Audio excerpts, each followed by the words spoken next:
Thank you, my Lord.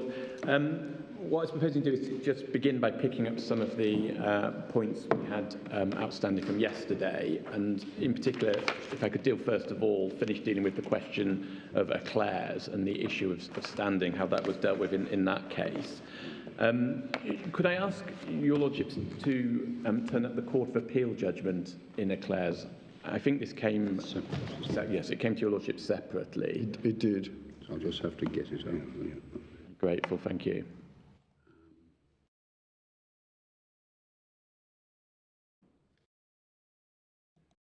Which page do you want to refer to? It's page 830 of the report. There's a section beginning at paragraph 33.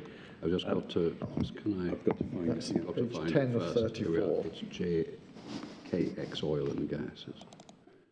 Is it in our folders? It's a separate. It's a separate document. JKX Oil. So sorry. In the folder.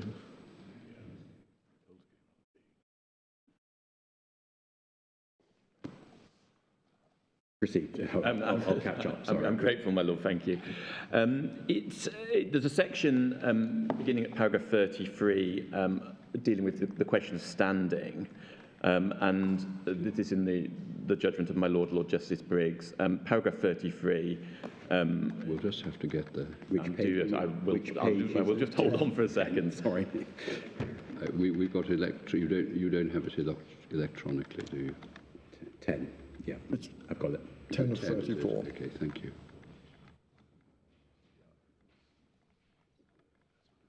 Yes. Thank you. Thank you, my Lord. So there's a section beginning at paragraph 33 under the heading standing, where the standing issue was dealt with in that case. My Lord, Lord Justice Briggs describes how the standing issue arose in that case, and then the analysis on the point is essentially contained in paragraph 36 through to paragraph 37. And just to be clear, the standing issue in this case was whether the beneficial owners could bring the claim rather than the nominee. Correct. So the claim was brought by the beneficial owners, and they'd essentially brought it as a derivative action vis-a-vis the legal owners. And then the question was, did the beneficial owners bringing that type of derivative action have standing? Okay. Yes, so your lordship's absolutely right. That was the issue. And then the question of standing, the analysis on the point is contained in paragraphs 36 and 37. And just looking at paragraph 36, in the first sentence, my Lord noted that Part 22 of the 2006 Act, which is the part of the Companies Act dealing with these provisions, is a remarkable exception to the general principle that companies are only concerned with the legal owners of their shares. It's specifically designed to enable public companies to inform themselves about interest in their shares, pursuant to a statutory code in which the concept of interest is very widely defined, extending way beyond what the law and even equity would recognise as conferring proprietary rights. The statutory powers enable the company to seek information from all persons interested in that broad sense in its shares, and to seek from the court restrictions while bearing primarily upon the legal rights of the registered shareholder, plainly have and are intended to have important economic consequences for the wide class of those with interest in the shares as defined. And then it's pointed out that Article 42 of the articles in that case is essentially to the same effect. Although the consequence of that is that the economic consequences may be greater, since those powers can be invoked without the need to have recourse to the court. And then the essence of the reasoning on this point is essentially paragraph 37. In these circumstances, it seems to me plain that where a genuine dispute arises as to validity or regularity of steps taken under the Part 22 or Article 42 regimes, the law ought to afford the widest scope for persons economically affected by the taking of those steps to challenge them in court. And the test there is one of economic effect. Although it's not expressly stated in paragraph 37, of course, it was the case that Clares and Glengarry were recipients of the notices as well. So the standing right, as we understand it, would derive from the fact that they were recipients of the notices and that they are persons economically affected by the taking of the steps. Now, the short point for our purposes is that this standing right is not, however, said to be based on any cause of action by the shareholders against the company based on the proper purpose rule. That isn't any part of the court's reasoning in identifying why there is a standing right in relation to Part 22 and Article 42. Rather, the standing to challenge a Section 793 notice appears to be said to arise as an incident of the statutory scheme or the same scheme contained in the articles. And in our submission, this is fundamentally different from the present case, where the standing of the shareholder to claim a declaration against the company is said to be founded on the shareholder's own cause of action against the company based on the proper purpose rule. If you put the point another way, it's very difficult in our submission to see how the reasoning in paragraphs 36 and 37 of the Court of Appeal's judgment applies by analogy to the improper allotment of shares. Why not? It seems incredibly broad, this approach.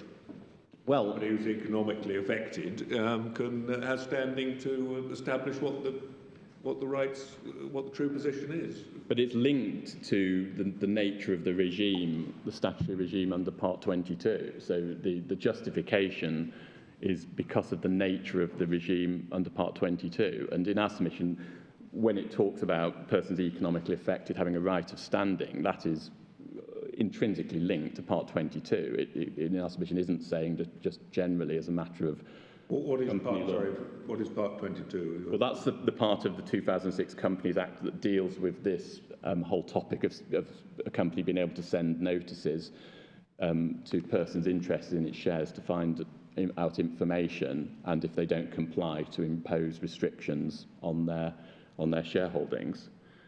So in our submission, what this is effectively saying is looking at the scope and effect of Part 22 as a statutory code and saying, well, as an incident of that code, it must follow that persons economically affected, and we would say recipients of the notices actually issued, have a right to standing. Now, our point is that we don't challenge that analysis in the context of Part 22 or Article 42 of the Articles, but we say it has no application in the present case because the reasoning doesn't translate across, it doesn't apply by analogy, but also it's not part of that reasoning that the shareholder or the beneficial shareholder was saying that they had their own cause of action against the company based on the proper purpose rule, which is the way in which the standing point is put in the present case. Now, I mean, it's fair to say that this whole issue wouldn't have arisen if the challenge, the claim, had been made by the registered holders of the shares. that may well be right. So how would one analyse it then? Well, they would have the same standing right as identified in paragraph 37. Well, they wouldn't need paragraph 37. No, But they would, yes, I mean, but they would just have they would be recipients of a notice issued Yes. under Section 7. So how would they be entitled to challenge it on the grounds that the director's powers had been improperly exercised? Because they would simply they would be a recipient of a notice, Yeah. and they would be a person economically affected by the taking of the steps. They wouldn't have to show they were economically affected, would they? Well, they would be able to, because the way in which the standing test has been identified in paragraph 37 is by reference to the nature of the Part 22 regime, by nature to the concept of are you economically affected, and clearly a legal shareholder would be able to satisfy that test. But my point is that this standing right in the context of Part 22 isn't dependent on saying that the shareholder has its own cause of action against the company based on the proper purpose rule. That isn't, in my submission, part of the reasoning. It's not the approach the court went through in identifying that right. We don't challenge the existence of that right in the context of Part 22 or Article 42, but we say it's a different context and it's not the way in which the standing right is put in the present case. Now, the other point, separate point in relation to Eclairs, in Eclairs, it is clear that the relevant act of the directors and the issuance of the notices was a matter between the companies and the two recipients of the notices whose shares were directly disenfranchised. Because what you had in Eclairs is a situation where the person who actually received the notice and whose shares beneficially owned were disenfranchised was challenging the act. And it therefore might be said to make sense that the two recipients of the notices, whose rights were disenfranchised, had an interest and right in challenging the notice that was issued to them. But the position is different in the present case because Tianrui's complaint is that this is indirectly affected by an act and transaction between the company and the new bondholders by way of dilution of its shares. And that dilution, in our submission, affects all shareholders equally. So there is also at that level a distinction, because in that case it was effectively the party to the transaction, i.e. the notice that was issued, who was challenging it, whereas in our case, Tianrui's complaint is it's effectively indirectly affected by the issue of the shares between the company and the allottees of the shares. Now, in our submission, there isn't any inconsistency between our submission in this case that the proper purpose rule in relation to the exercise of power to allot shares does not confer a cause of action by the shareholder against the company, and the analysis on the standing point explained by my Lord Justice Briggs in Eclairs, there isn't an inconsistency. Now, it's true that in Eclairs, having established standing, the beneficial shareholder was then able, as part of the reason for arguing that the exercise of the power to issue the notice is to be impugned, to rely on the proper purpose rule. That was part of the reason then advanced by the beneficial shareholder to say why the notice was invalid. But the question of the substantive grounds on which it was said the notice was invalid is in our submission distinct from the question of standing. And when you get to the question of the substantive grounds, I showed your lordships the Supreme Court's analysis yesterday of the proper purpose rule, the way it was explained by Lord Sumption, and that is all founded on an entirely conventional analysis of the proper purpose rule applying as between the directors of the company and the company itself, because the directors are fiduciaries for the company of the powers entrusted to them. And as I explained yesterday, that analysis we submit is in fact inconsistent with saying that Tianrui, as shareholder, has its own cause of action against the company based on the proper purpose rule. I still don't quite understand why in Eclairs the claimants could complain about a breach of duty owed exclusively to the company, not to them, which, as I understand it, is the basis of the Court of Appeal's decision in this case. Because, if I can answer that, there are two separate issues. The first is the question of standing, the ability to apply to the court to challenge the notice, and that's the test for that is explained in paragraph 37. Once you establish standing, there's the question of the substantive grounds you can rely on as part of your substantive argument as to why the notice was invalid. And the question of standing had the question of standing didn't turn at all on the existence of a cause of action owed to the shareholder. Why couldn't you apply a similar approach here and say that if this allotment of shares were valid, it would alter my rights as a shareholder in various ways? I therefore have an interest in the court declaring that my rights have not been altered. Well, because the particular argument I'm making is, as it was in Eclair, is the proper purpose rule. That is why the exercise was invalid.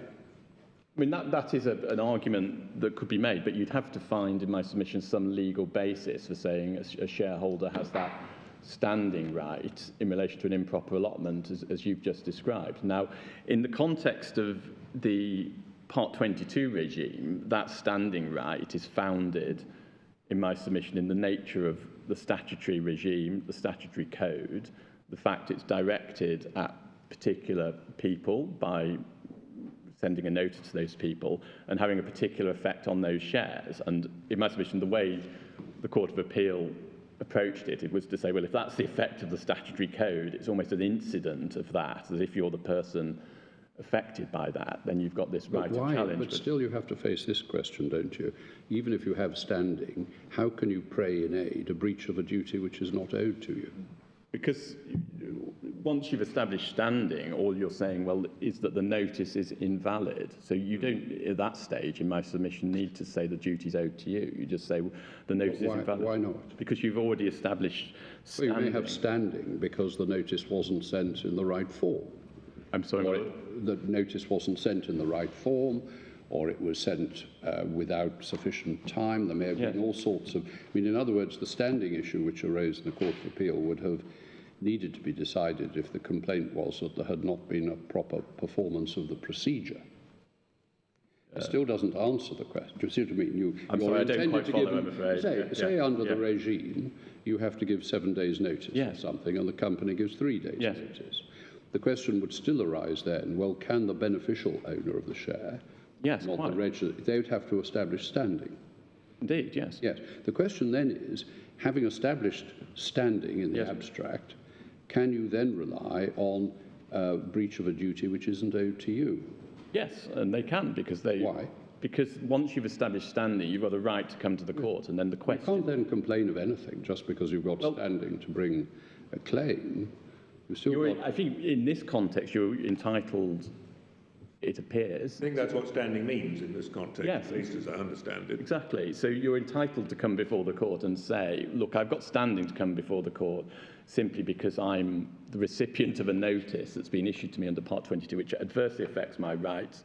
That gives me the standing to come to court. Once I'm before the court, I can advance the substantive arguments that explain why it is the issue of the notice by the directors was invalid. And the fundamental point of distinction with our case is that in our case, the appellants assert they have standing, not because of any analogy with the reasoning here, but because they say they're owed a cause of action, and that's why they say they have standing to come before the court and seek declaratory relief. So, I mean, our argument is and always has been responsive to the basis on which they say they have standing. Which is, could you characterise how they say they have standing again? Because they say they have a cause of action themselves against the company for fraud on a power by the company. And I was going to show you this, if I may, because I perhaps should have spent a little more time on this yesterday, but if you go to the grounds of appeal at 4972,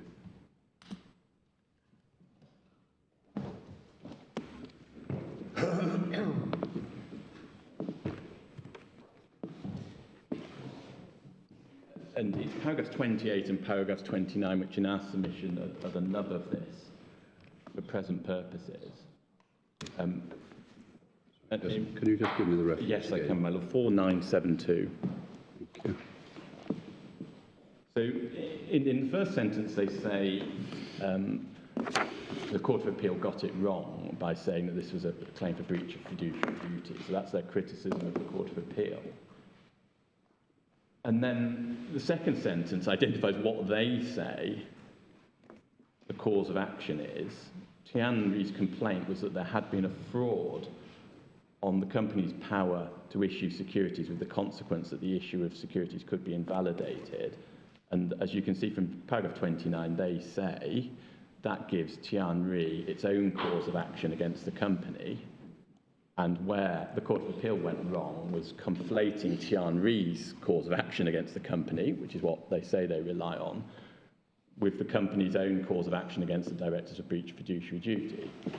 So that's why, in our written case, we concentrate on the idea that there is this cause of action based on fraud on a power between an individual shareholder and the company. And for reasons we've explained in the written case and as I've submitted yesterday, that the idea that there is that cause of action simply doesn't hold water in our respectful submission.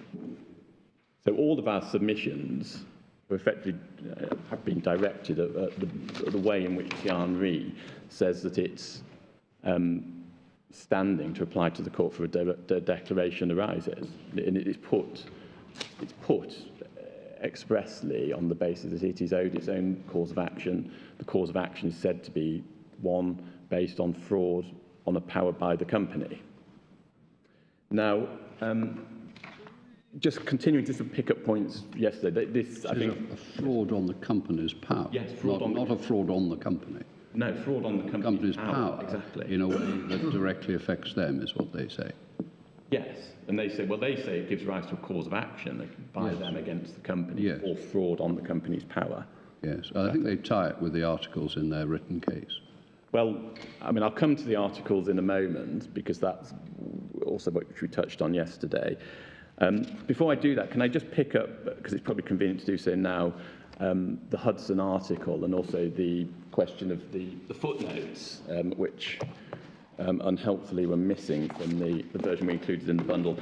We've sent you, hopefully this has been received, a copy of the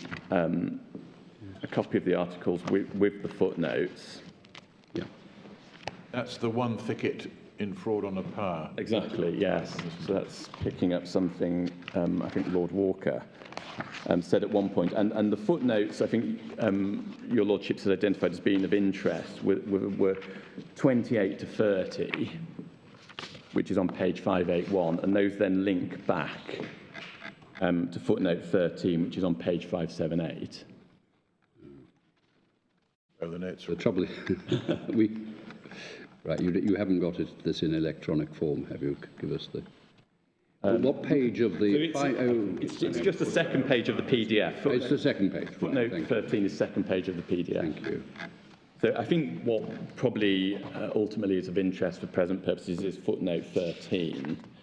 And this refers to what's called a limited personal power. Now, this involves trespassing in the territory of the powers of trustees and the way in which they are classified as a matter of the taxonomy of the law of trusts. Now, there's two materials in our submission which are helpful just to explain the point a little further, both of which are referred to in the footnote. Firstly, the paragraph from Lewin, and then secondly, the decision in Metoy and Evans. Now, we sent you separately the paragraph from Lewin, and it is in the current edition, the 20th edition, paragraph 28-17. So where are we, just so I understand, Yes. Where are we going with this? I mean, footnote 13 says that, for example, the donee of a limited personal power does not hold it in a fiduciary capacity. Well, that's quite, I think, irrelevant to this case, isn't it? Because the company had the power, which was delegated, its exercise delegated to the board, which I think everyone agrees held it in a fiduciary capacity. I think if you just look at the text to which footnote 13 relates, the sentence, I think, that was of interest is the sentence, the use of express trusts that confer wide discretionary powers that are not necessarily subject to fiduciary controls means that fraud on a power has an important role. And I think the point of interest is whether, on the basis of that, it can be said that the doctrine of fraud on a power isn't necessarily limited to fiduciary situations, and therefore where you're concerned with the question of whether the company has a power. All right. I referred to this in the course of the hearing. That was in the context of Mr. Lowe telling us, but without showing us authority, that fraud on a power wasn't necessarily tied to fiduciary power. Yes. And in fact, what I had in mind and drew attention to is the text of the article rather than the footnotes. Yes. Page 5 of the PDF. Just above heading B, where the author says, well, one can read there further, fraud on a power should be distinguished from fiduciary obligations. And she makes the point that fraud on a power is a doctrine which is wider than fiduciary obligations. Yes. And the footnotes 28 and 29, then you're right, link back to 13.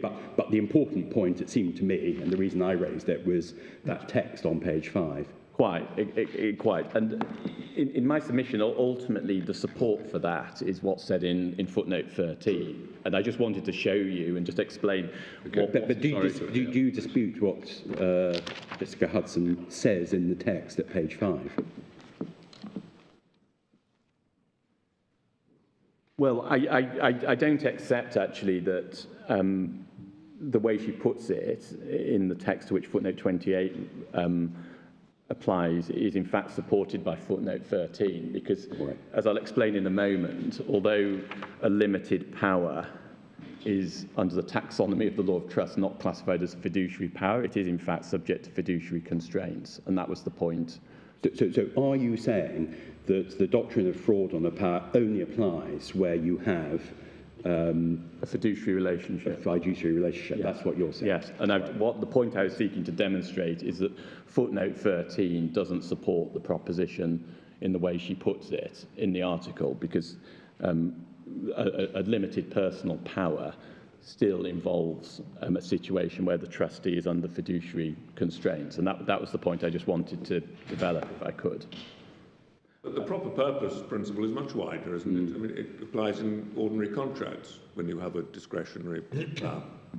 Well, as a matter of an implied term of the contract, but the proper purpose rule, which the Supreme Court in Eclairs was very careful to distinguish from any implied term theory, is one that is founded on the fact that one person holds a power in a trust or fiduciary capacity in relation to another. Lord Sumption said in Eclairs, well, it may be that the same will arise in certain contexts as a matter of the implied term, but he said that's nothing to do with the proper purpose rule, that's an implied term theory. The proper purpose rule, which is relied on here as a principle of law, is something that derives from the fiduciary nature of the relationship between the donee and the donor. Yeah. I mean, look, Lord Justice Lindley and Allen and Goldreefs says limits on the use of powers of this kind are always implied, even though not express. So in other words, it's inherent in having a broad power. He was talking about the power of the general meeting, that it's constrained by a proper purpose idea, which is inherent in the power itself, without needing to go through an additional rigmarole of saying, well, is it implied on some other basis? It's just inherent in the power.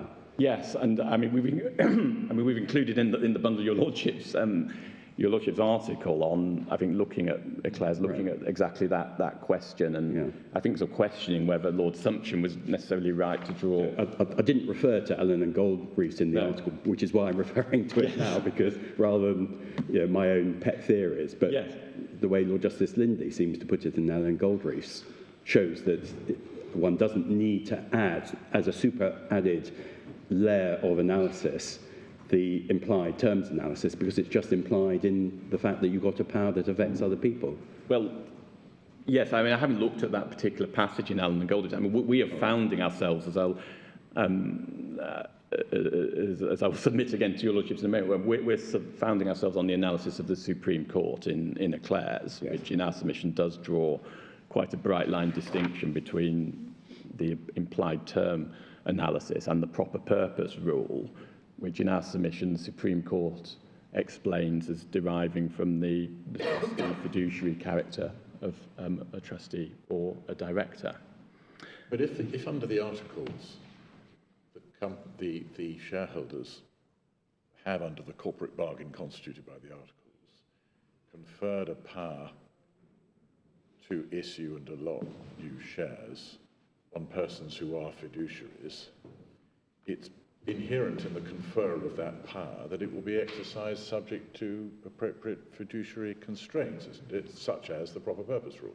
But in our submission, that's not the correct analysis of the company's constitution. That the power to issue shares is something that is vested in the company, not as a result of the articles, but as a result of the memorandum of association. So what you have, you create the company has the powers which are set out in its memorandum. Those include the powers to issue shares, various other powers as well. In this case, the power to issue shares in the memorandum? The way, or is it just bonds and debt? I mean, but what I was going to say anyway, you don't need it in the memorandum. It would be in the statute. Yes, I mean, that's the way in which we've explained in our written case, the way in which the Cayman... I mean, it doesn't really matter, but I mean, you don't need it in the memorandum. You don't need to expressly state it in the memorandum. You're exactly right. But as a matter of legal principle, the company's powers are derived from the memorandum of association. But that's the company. Yes, exactly. That's what. Yeah. Quite. That's exactly the point I'm making. So the company's powers are derived from the memorandum and the interrelationship with the Companies Act, which effectively says, well, if you don't limit the powers in the memorandum, you have every power. And then what the articles is providing for, as between the company and the directors, is the directors may exercise those powers. And our analysis, which we submit is the correct analysis, is that the company is the donor of those powers to the directors as donees. Is that actually quite the right analysis? Is it not that the directors as agents of the company exercise the power on behalf of the company? I mean, a donor and donee is a set law is the donor of powers and discretions to the trustees. The trustees don't exercise the powers on behalf of the settlor, their own powers. I don't think it's quite right to talk about directors as donees. Well, I see that, and I think for our purposes, we are content to adopt the analysis that the directors are agents of the companies. Yes, but, okay. Well, that must be right, surely. Yes, I mean, that seems, that's basic Meridian Global. Companies can only act through real people, and the articles designate which people, which organ of the company can act for the company in particular circumstances. Sometimes it's the general meeting, sometimes it's the board of directors. If it's the board of directors, which is the designated organ, I mean, I'm just saying what others have said. I would have thought that they act in that then as agent for the company. Exactly. They've been given authority to act for the company. Exactly, and we would respectfully agree with that. So just if I just rephrase the submission I was making. So what the articles do is allow the directors as agents of the company to exercise the company's powers, but all that is concerned with the agency relationship as between the company and the directors. So, but if the directors purport to exercise the powers, but because it's for an important purpose, that's invalid, or if you look at it just in terms of attributing their acts to the company purported exercise of power is not a valid one. It seems an extraordinary proposition that the only person who can complain about that is the company itself. Well, I don't think we accept it is extraordinary because the company is the principal vis-à-vis the directors. The company can either decide to pursue the cause of action through, if necessary, the shareholders in general meeting. If the company, through general meeting, decides not to pursue the cause of action, well, why is that a difficulty? So far as the minority is concerned, they've signed up to the decision of the majority. But if one is in a situation of fraud or circumstances where the majority are acting for their own benefit, then they will likely be able to bring a derivative action anyway. But I mean, just as a matter of ordinary agency law, agents are there to affect the relations between their principal and third parties. You don't say only the principal can complain if the agent's done something wrong.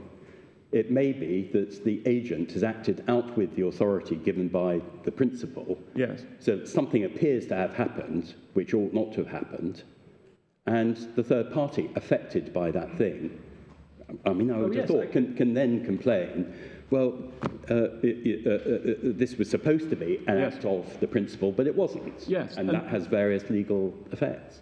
And in this situation, the person you've described would be the allottee of the shares. So that's the person who's the counterparty. Not necessarily, because the shareholders have a bundle of rights which they can assert against the company. One of those rights is their voting power. The company irregularly allots shares to an allottee, diluting the shareholders' voting power. Why can't the shareholders say, my personal rights that are affected, because the company, through the agency of its directors, has done something that's invalid?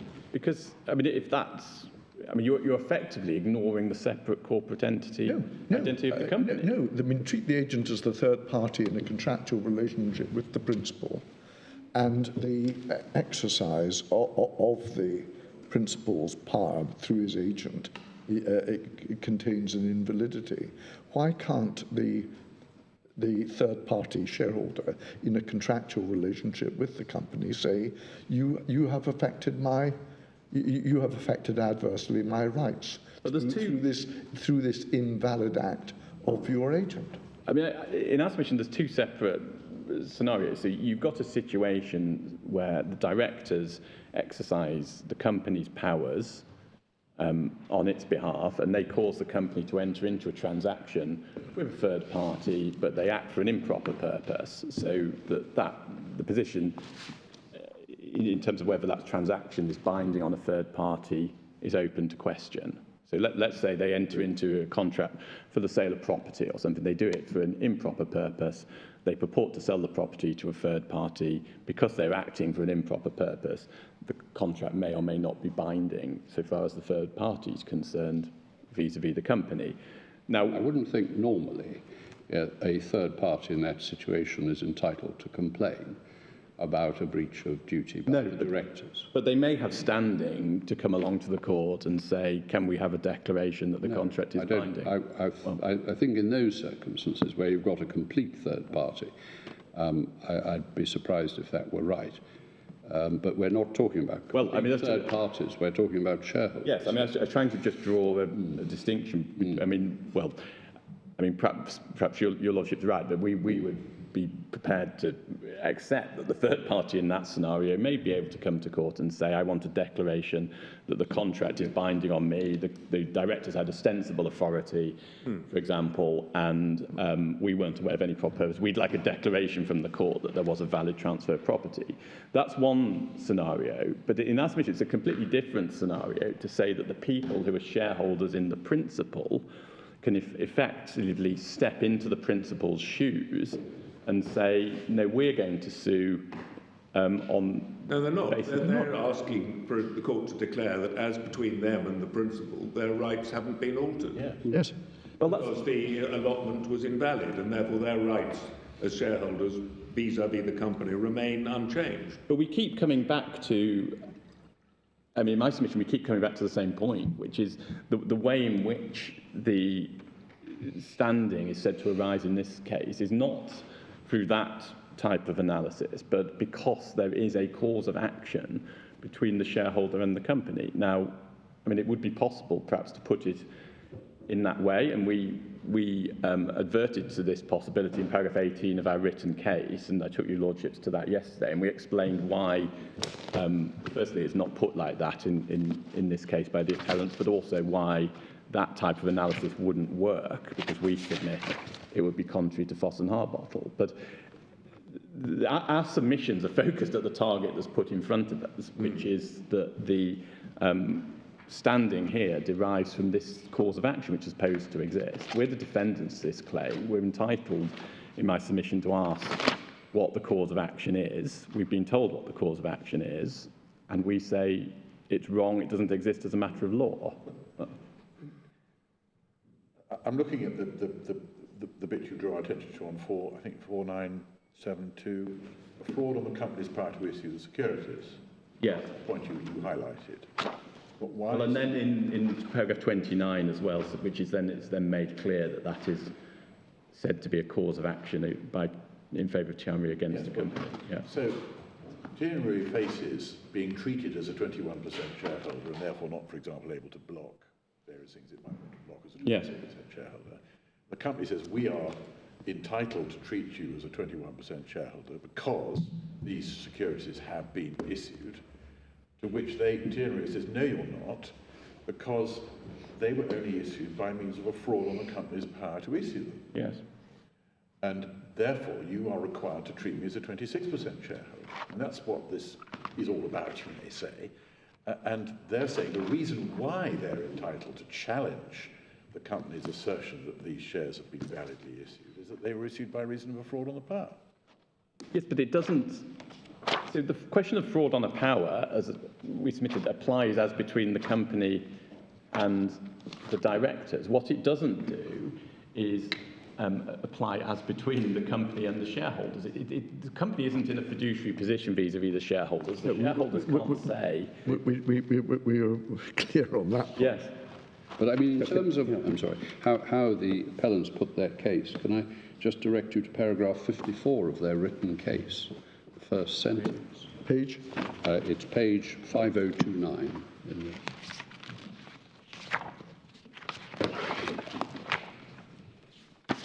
Well, yes, I mean, that puts it in a slightly different way. I mean, well, breach of contract is referring to a breach of the articles.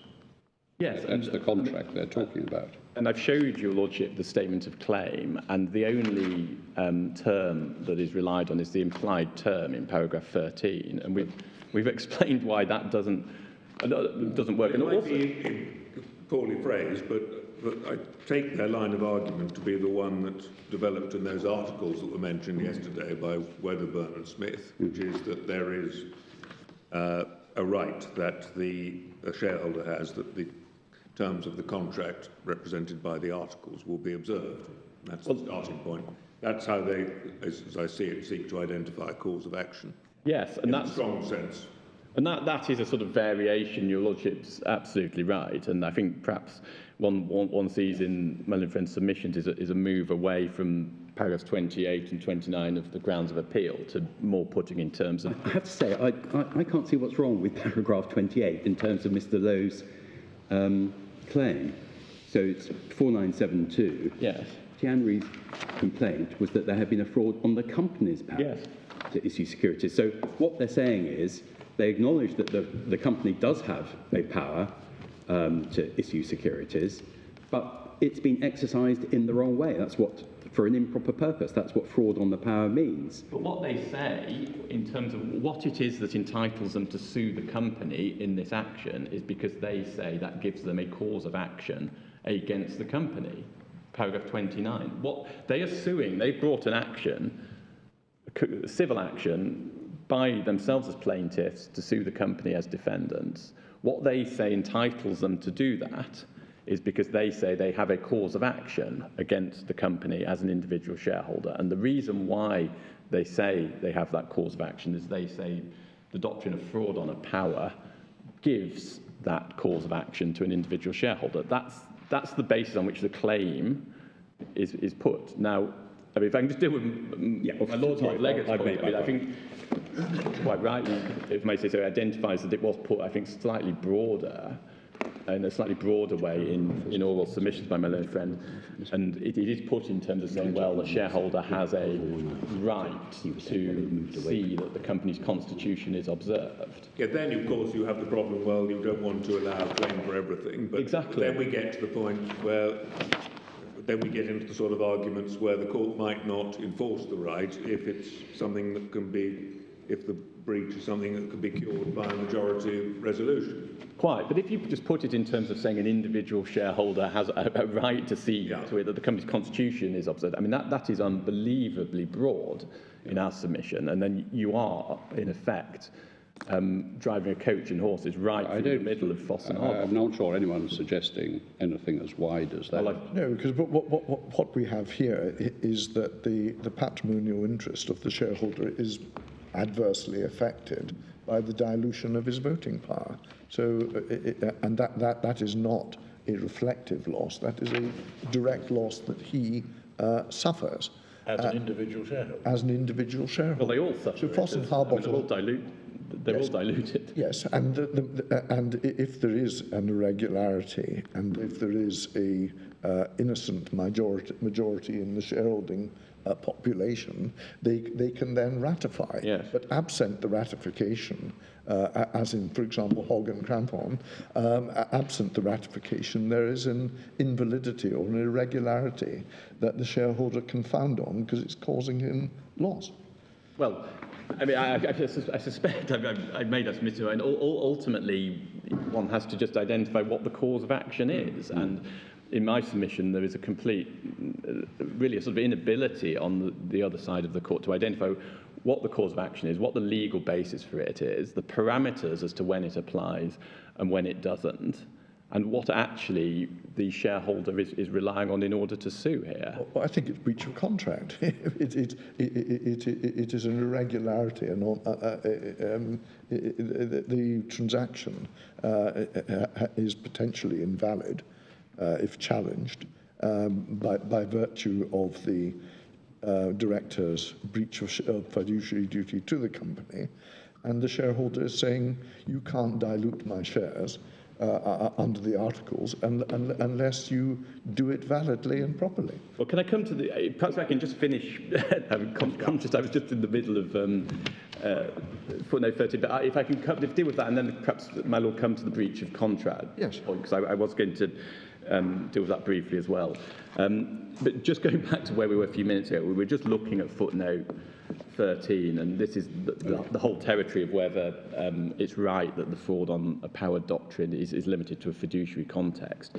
The reference that's relied on in support of the proposition that it might go into a non-fiduciary context, to use that terminology, it is by reference to the position in relation to a limited personal power. Now, as I said, this goes into the territory of the taxonomy of the law of powers as they apply to trustees, which is not a necessarily straightforward area.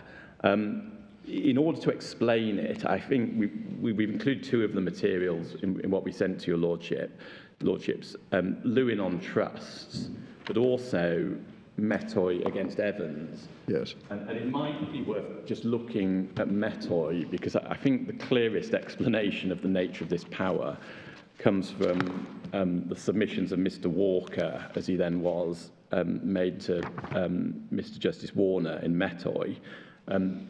If I could trouble your lordships to turn up Metoy. Yes. And if you go straight to page... Is this a separate item? It is. It is a separate item, I'm afraid. Yeah. It came with the material we sent this morning. It's just in our list, it's just below Lewin. Mm-hmm. Sorry. Page?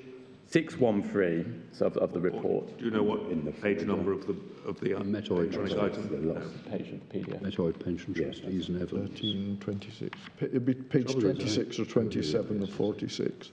27, I'm told, my lord. So,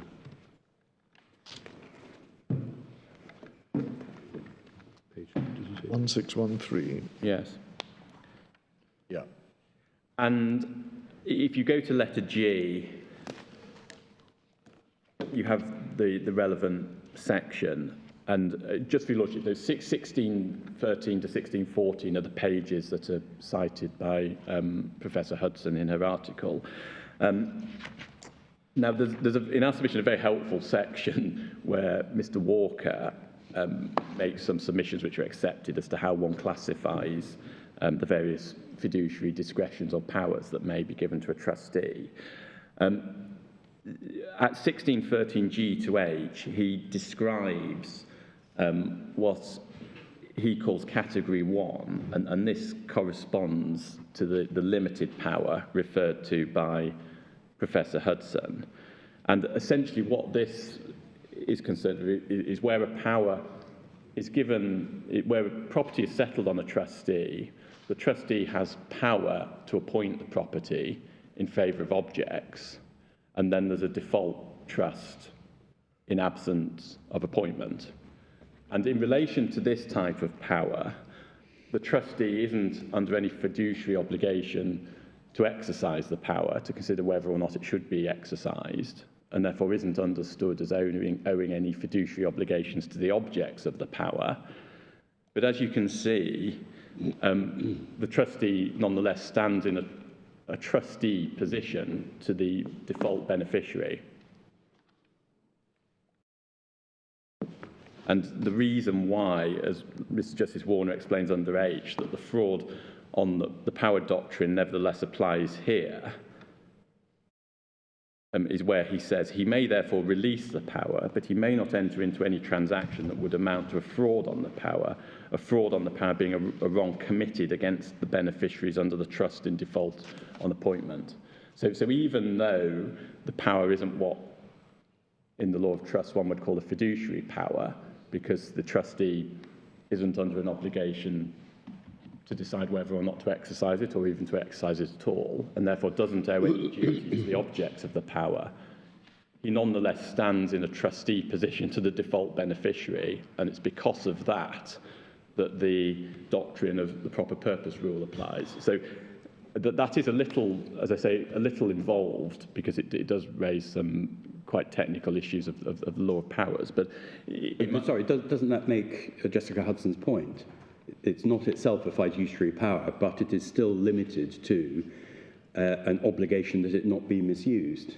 Yes, but the reason why the proper purpose rule applies is if you exercise it for an improper purpose, that's a wrong committed against the beneficiaries under the default trust. So yeah, but that's true of any power, be it contractual, trust, or otherwise.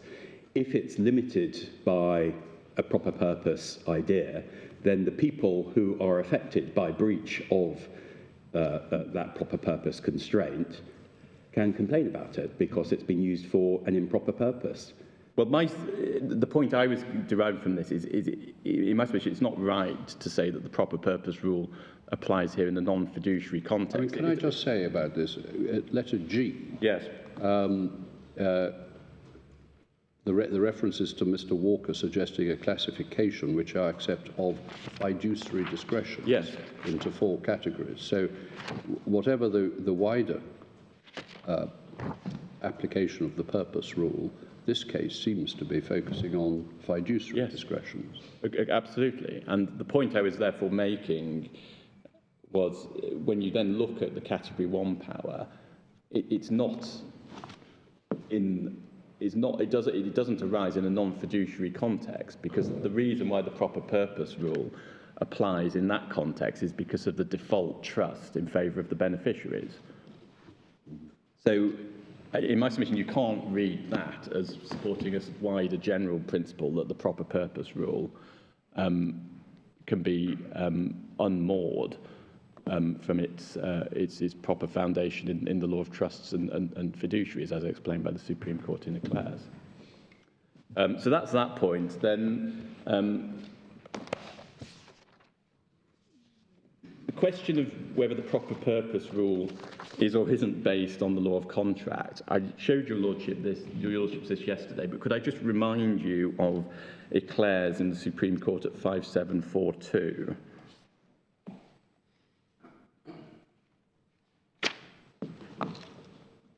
It's paragraph 30.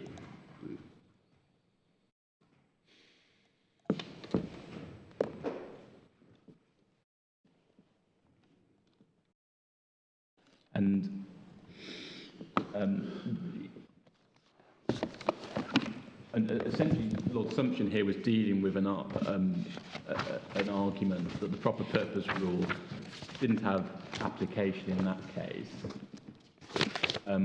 because it couldn't be implied into the articles as a matter of business efficacy. So that was the argument that was being put. There was no proper purpose rule which applied because you couldn't imply it into the articles applying the conventional test for the implication of terms. And his answer to that is to say, well, no, the proper purpose rule has nothing to do with the implication of terms into a contract. And he says, if you just pick it up 4 lines down, in my view, this submission misunderstands the way in which purpose comes into questions of this kind. It's true that the company's articles are part of the contract of association to which successive shareholders exceed on becoming members of the company. I do not doubt that a term limiting the exercise of powers conferred on the directors to their proper purpose may sometimes be implied on the ordinary principles of the law of contract, given the implication of terms, but that is not the basis of the proper purpose rule.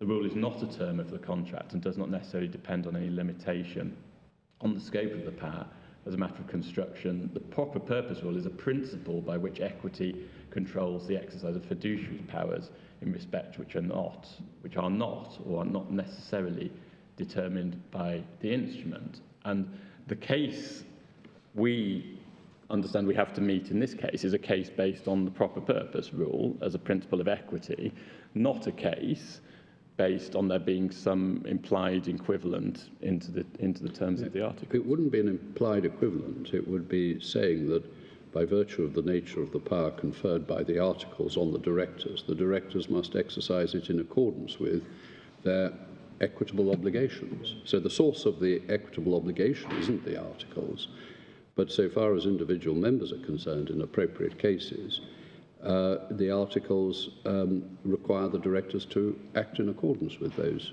equitable obligations. I mean, it seems to me that approach is consistent with what Lord Sumption says here.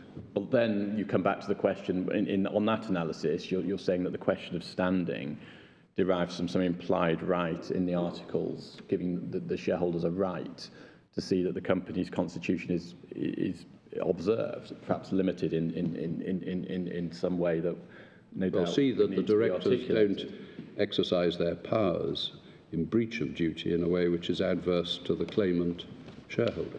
Well, I mean, that, in my submission, is rather different to the case that's been put today. I sympathise with your difficulty, Mr. Smith, because the case against you has not been formulated with any kind of precision or analytical clarity, and therefore you're having to deal with various attempts by the court to formulate a clear basis for the claim. Well, it feels a little like that, I have to say, but it's, and I mean, I do remind your Lordship that ultimately this case, although we're obviously now at a sort of high level of abstraction, was a strikeout on the pleadings. So it was a question of identifying what the pleadings effectively appeared to assert by way of the cause of action, and then saying, well, actually, no. Although there is also a principle that the strikeout stage, you don't normally strike it out if you can see a proper basis for it, even if it hasn't been pleaded with the clarity that you would have, precision you would have hoped. They just have to go off and amend. Well, we haven't had an application to amend. I mean, we've had the sort of various... You're trying to deal with the amorphous way it's put against you. Exactly, and which keeps shifting shape according to who's asking your question each time. Yes, and I mean ultimately, I mean there's a number of different ways one can approach this, and maybe ultimately where my little friend ends up is to say, well, there is an implied right in the shareholder to see to it that the constitution is observed, and he has standing when the act is adverse to him. But I mean that's. You can't find an existing case that expresses the point in that way. In my submission, I mean that is would be a development. I mean, maybe your Lordships will say it's the right development, but it would be a development. It's not really how it's been put against us. Well, the trouble is that we've got this mass of cases where shareholders have succeeded in challenging diluting share issues. But none of those cases. I mean, none of them gone into it. None of those cases even attempts to articulate what the basis for that is. So, Hence this case. Hence this case, exactly. So, those cases aren't irrelevant. I mean, one obviously has to take those into account, but they don't ultimately answer the question. Now, what I was proposing to do was... They're making a point where there's such a string of cases in which it's happened, albeit you say without a very satisfactory explanation, that the search is more for the explanation than a search for the answer to the question whether they're all wrongly decided. Well, there is that, but then when you look at it that way, the point that I think all of those cases pretty much have involved majority shareholders does become relevant in my submission. What's your majority point? Yes, because it just means the point is much less acute. I mean, you can say it's a matter of legal concept. I accept it doesn't supply the answer, because you can still say it's a matter of legal concept. On our case, those actions weren't properly formulated. I accept that. But as a matter of practicality, it does explain why the point wasn't acute, why the court didn't necessarily address it, why the defendant didn't necessarily take the point. So it does come in. It does come in at that stage. What I was going to do, having made those points, is I'm very conscious of the time as well. But it may be some of the points about sort of void and voidable have perhaps become less significant than they were.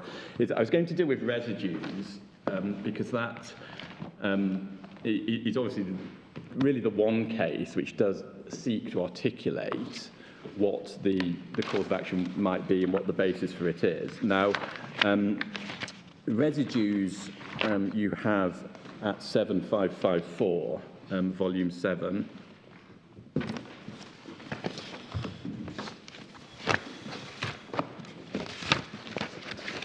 And as you know, it's a decision of the Supreme Court of South Australia. if we just pick it up at 7556,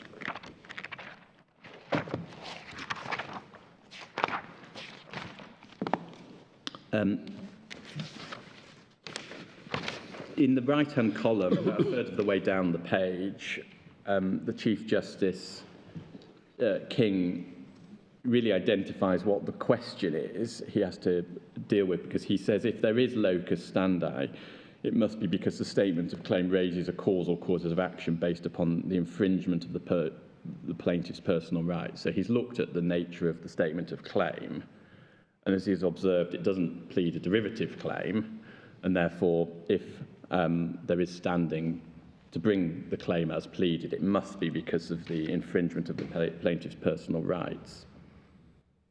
And then he goes on, he sets out the submission made by Mr. Bathurst, who appeared for the plaintiffs. And then at the bottom of that column, he then goes through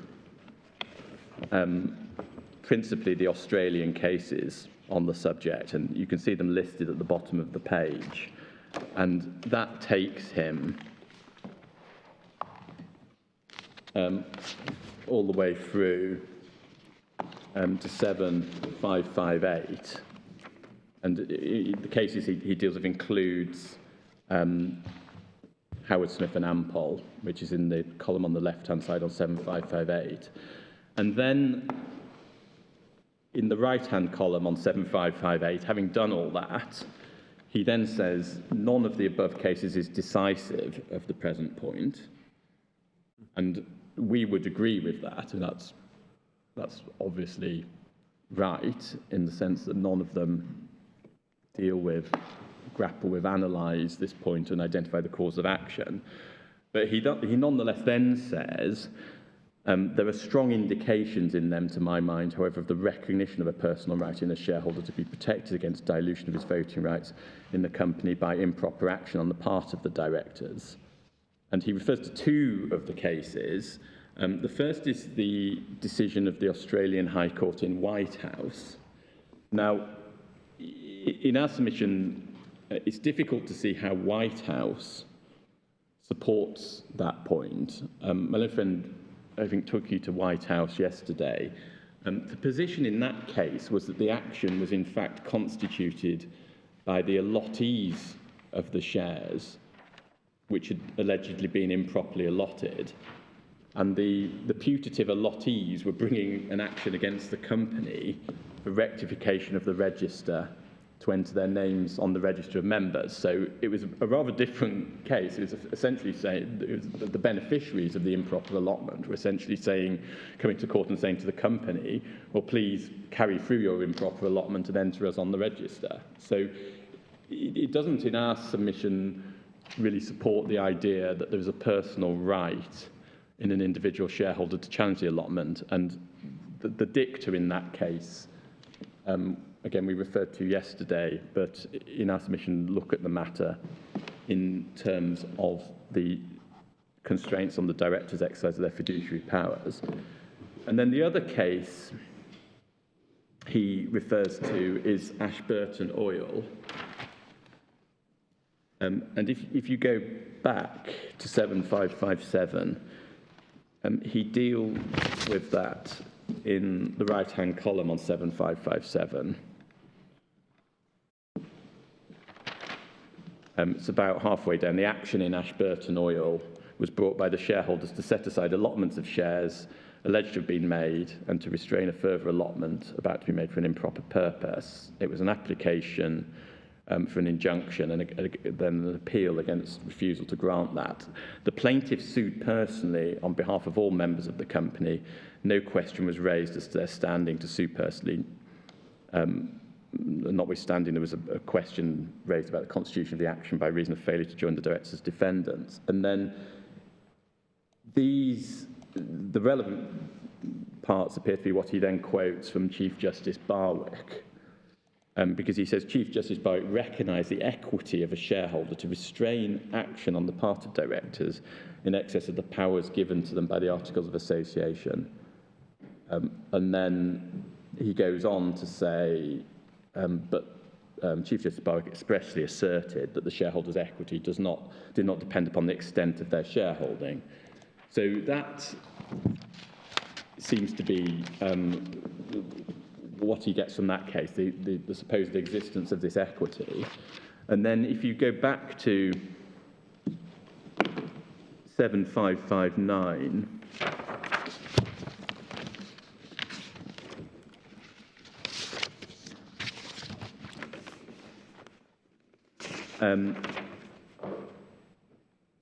in the left-hand column, and I think this is essentially the ratio of the judgment, he then says there is a personal right, and he says the personal right of a shareholder to which I refer is founded, in my opinion, upon general equitable considerations referred to in the cases cited above, arising out of membership of a body whose management is in the hands of directors having fiduciary obligations. It's fortified by the nature of the contract between the company and members constituted by the memorandum and articles of association. I do not mean that the relevant right of a shareholder is founded in contract or that his remedies for infringement or remedies for breach of contract. The shareholder's right is founded in equity and is a right to have the say in the company which accrues to him by virtue of the voting rights attached to his shares by his contract with the company, preserved against improper actions by the company or the directors who manage its affairs. And then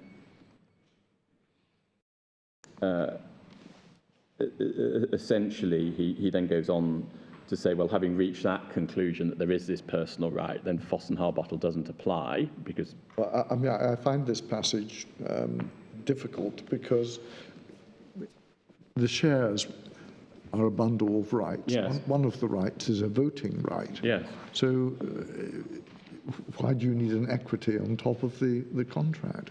I mean, they have a right to exercise their votes, and he seems to say that is not. He seems to say that is not what he's founding on. He's founding on an equity to have a say. Exactly, and we obviously say this decision is wrongly decided and that the analysis of Chief Justice King is wrong, and there's a number of points of criticism we would make of that. The first is essentially, I think, the point that's just been made by my lord. The basis of the personal right of action is said to be founded on, quote, general equitable considerations, unquote.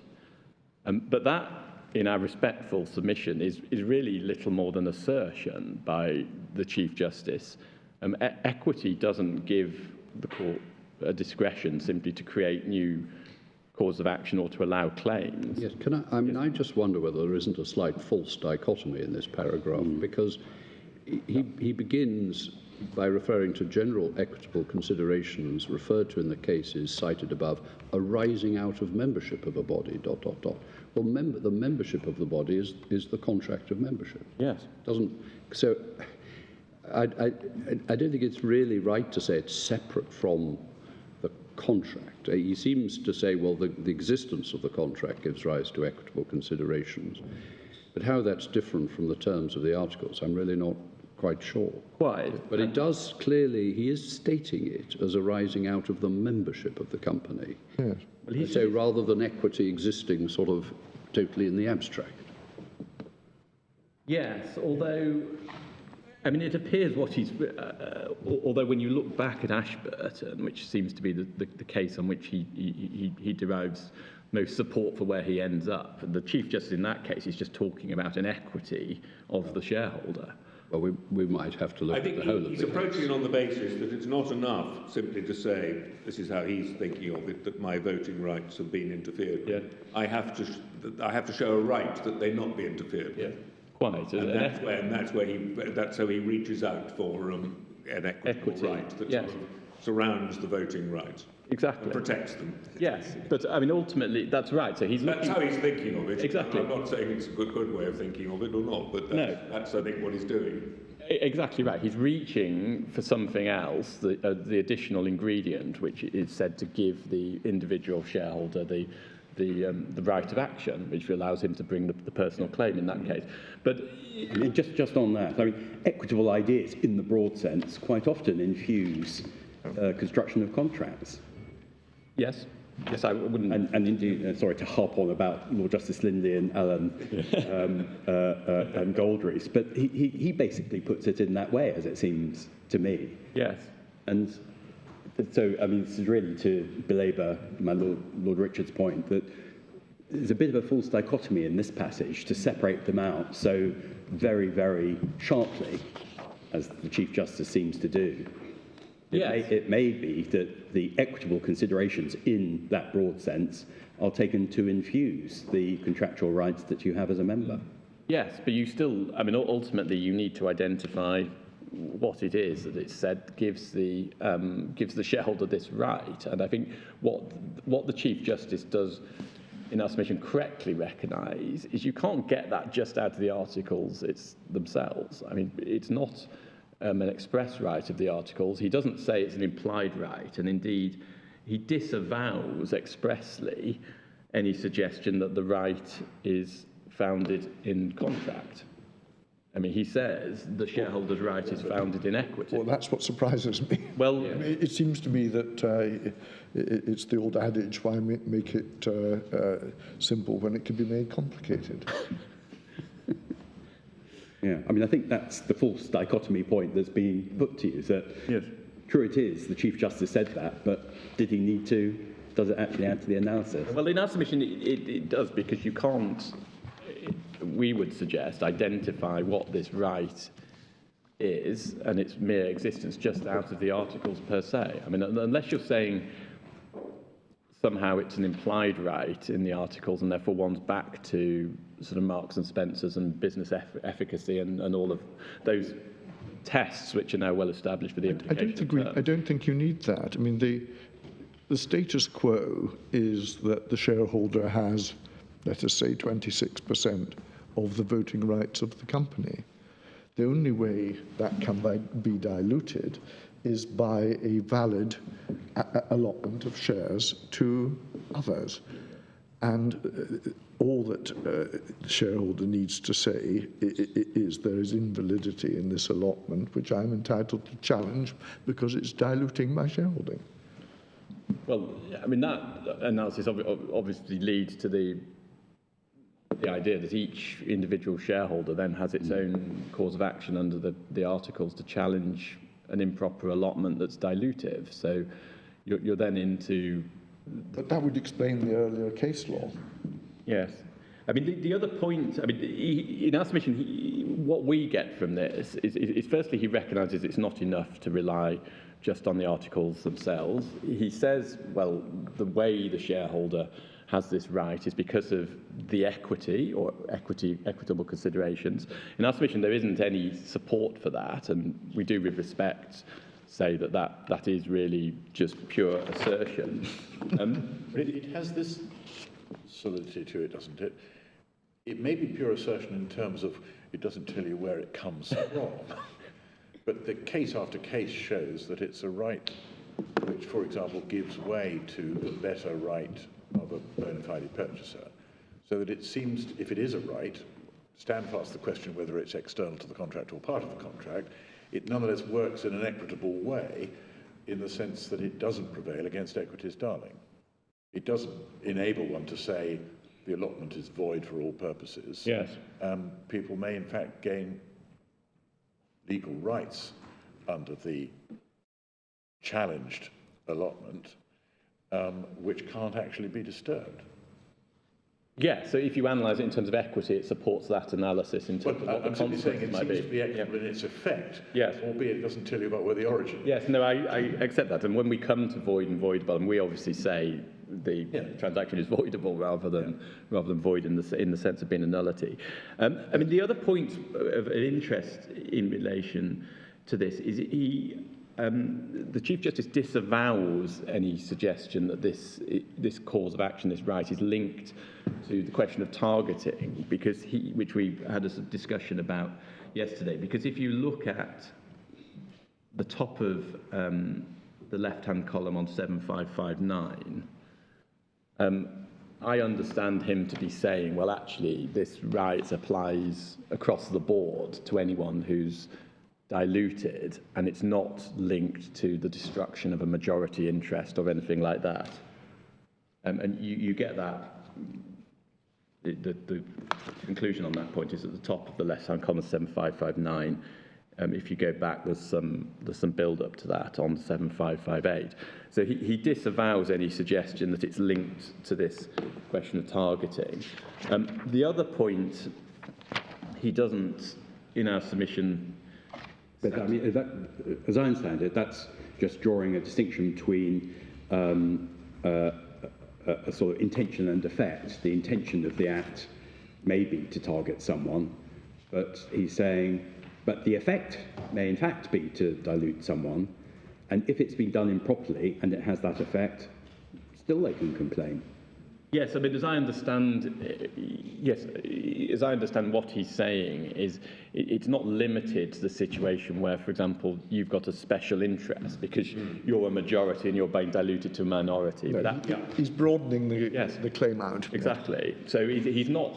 But then that raises the question: well, how is it you limit this cause of action, which is supposed to exist? Does it link to the question of targeting at all, which, as I understand it, was one of the sort of avenues my little friend was attracted by exploring yesterday. So he disavows that. And then the other point is obviously the question of ratification, and the way he deals with that is really at 7561 in the left-hand column, where he refers to Bamford and Bamford. And the first point he makes, as we observed yesterday, is he makes the point that isn't now, at the time he was writing this judgment, binding precedent in the courts of South Australia, which is clearly right, given the changes that had been made. And then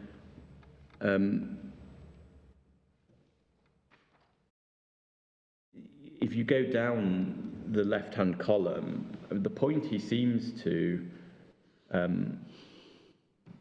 alight on is really raising the question of whether it's possible to ratify at all an allotment for an improper purpose.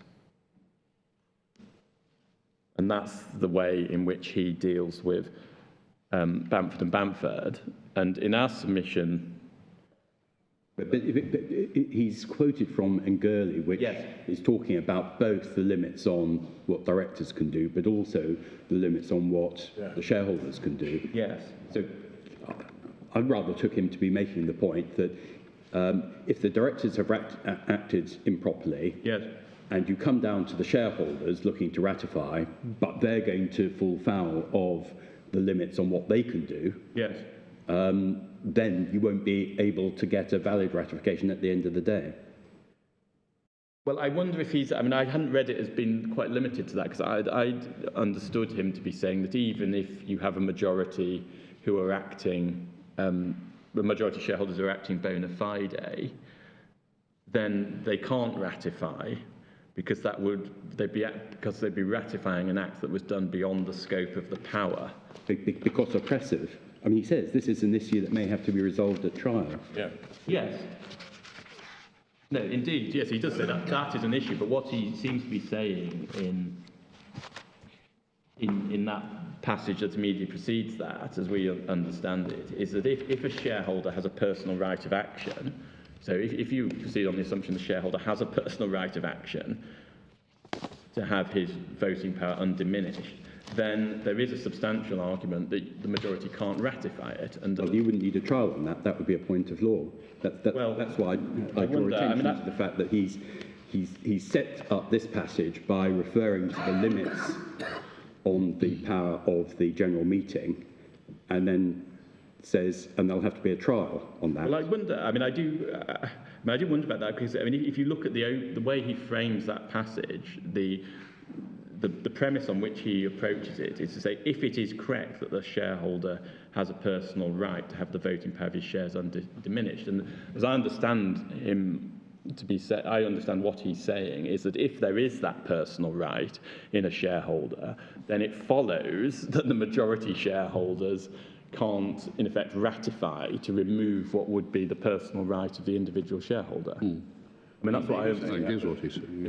I mean, he's very careful to say he doesn't need to decide any of that. Well, yes, I agree. But then you need to come up with some way of reconciling what he says, the approach he takes with Bamford and Bamford, and the way he deals with it is to say, well, that argument, that's a potential argument, and that has to go off to trial, and for that reason, I'm going to let this proceed. But in our submission, his analysis is wrong on this point, because we respectfully suggest it must be the case that the majority can ratify an improper allotment where the majority are acting in a non-oppressive way, perfectly bona fide, and because they think the improper allotment, although it was done by the directors for an improper purpose, is something that's in the commercial interest of the company. So where his analysis falls down is that his way of reconciling the cause of action with Bamford and Bamford doesn't work. Yes, I mean, Bamford is perfectly consistent with, for example, Hogg and Cranthorne. Bamford is consistent with Hogg and Cranthorne. Because yeah. the judge stayed over the action to see if a non-conflicted majority of the shareholders ratified the transaction. Yes, exactly right, with my submission. And it's quite, I mean, my little friend made submissions that in relation to Hong Kong Cranthorne yesterday, it wasn't concerned with ratification. I mean, it quite clearly was, because we'll come to it, if you look at the very final part of the judgment, yes. That's exactly how Mr. Justice Buckley put it. So that's residues. The other case that is really put against us is Mr. Justice Hoffman in Sherborne Park, which is 6813.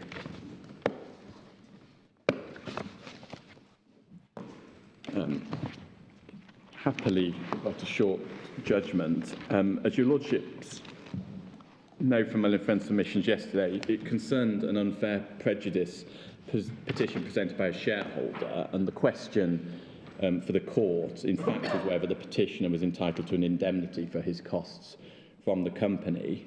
And for those purposes, the shareholder wanted to show that he was bringing a derivative action. So that was, in essence, the dynamics of the debate before the court. That was rejected by Mr. Justice Hoffman.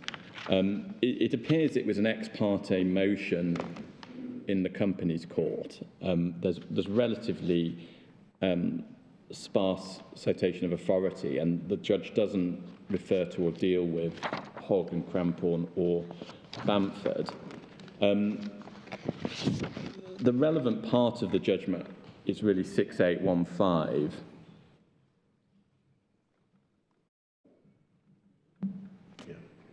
And it's against letter B,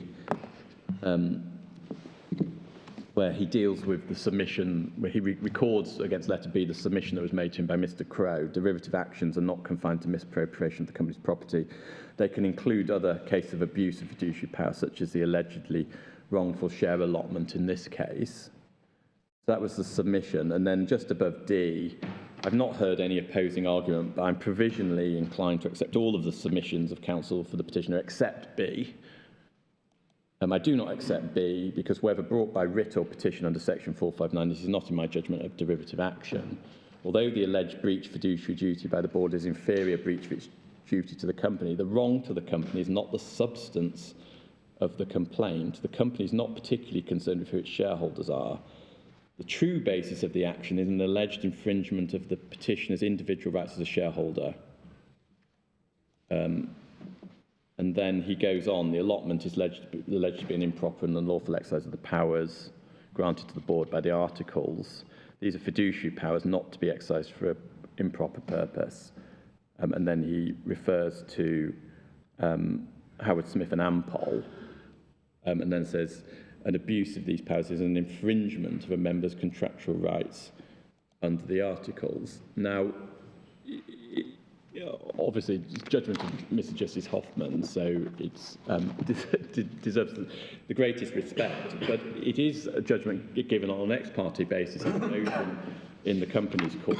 It seems to have been given the same day as the hearing, as far as one can tell from the report. It doesn't include all of the case law, and in our submission, it doesn't deal with two problems. Firstly, it doesn't explain the legal basis for the shareholders' cause of action. Is it equity? Is it contract? If it's equity, why and on what grounds? Well, to be fair, he does say Close to saying it's contract. yes, that's what he says. Because he says the allotment is an improper and lawful exercise of the powers granted to the board by the articles, Yes. which constitute a contract between the company and its members. And he makes it. Basically says it's an infringement of the members' contractual rights. Yes.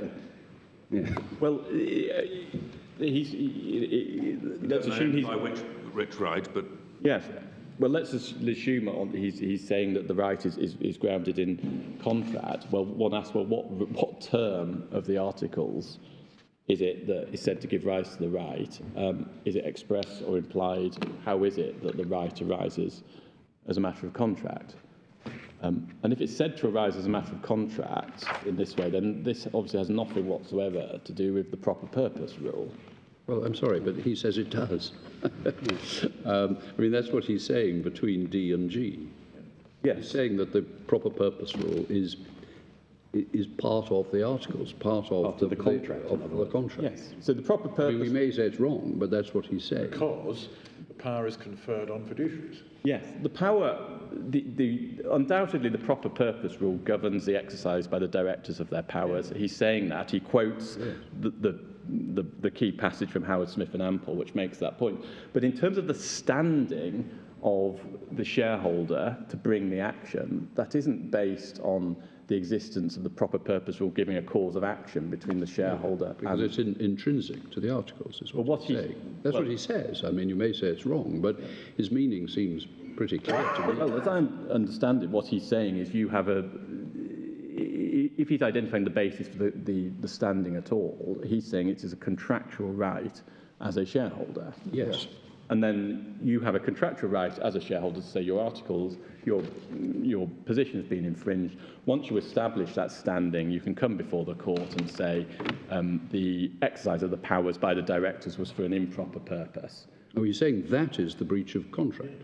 Well, I mean... That's what he says. Yes, I mean, we do... Well, in that case, we would take issue with... Well, I think you have to. Yeah, I think we would take issue with saying that the proper purpose rule can constitute a breach of the contract between the company and the shareholders, because for all the reasons I've already explained.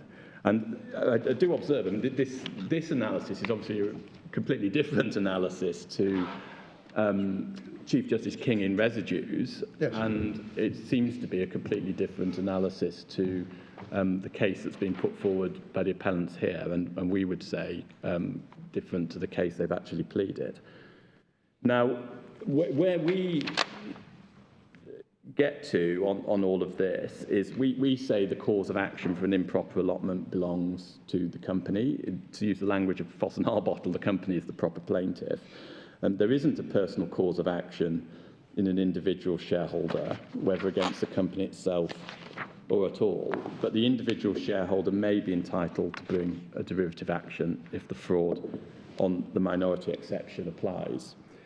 Now, what I was going to do briefly in the time remaining is just run through quickly some of the reasons why, as a matter of policy, we say a personal claim is unnecessary and inappropriate, and then I'll deal with ratification and then void or voidability. Although on those two latter topics, I think we've largely debated them. I suspect. We have, and I think the scope of the scope of the debate may actually have narrowed a little. But one thing I'm not quite clear about, but maybe you're about to deal with it, is Mr. Lowe spent quite a lot of time in his submissions addressing what he understood to be a key part of your case, which was that if this allotment was theoretically capable of ratification, irrespective of whether any particular ratification in this case would be oppressive.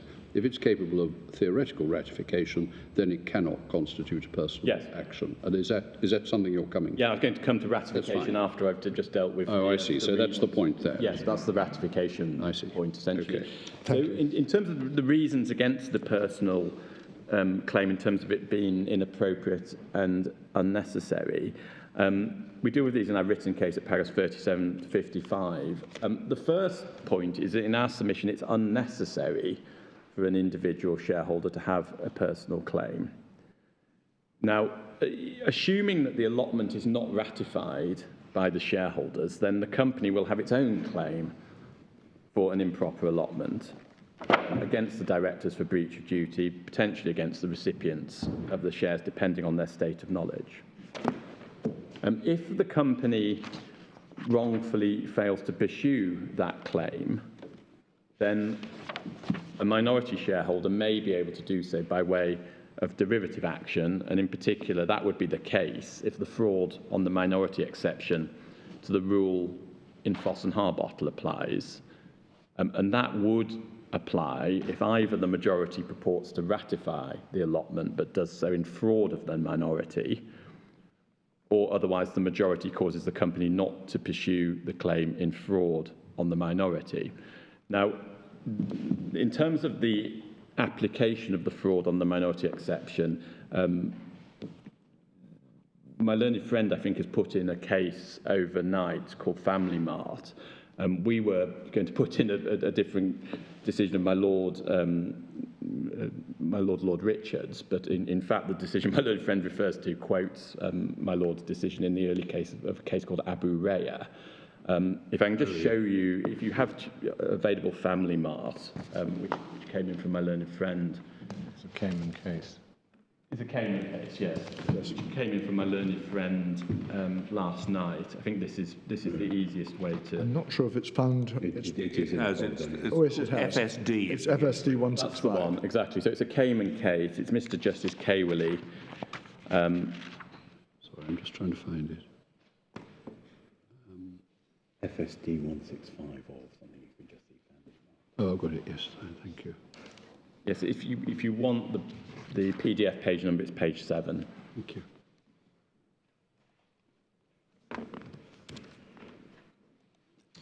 And it's paragraph 9. It's quite a convenient place actually to pick up what's quoted from my Lord's decision in an earlier case called Abu Raya. And what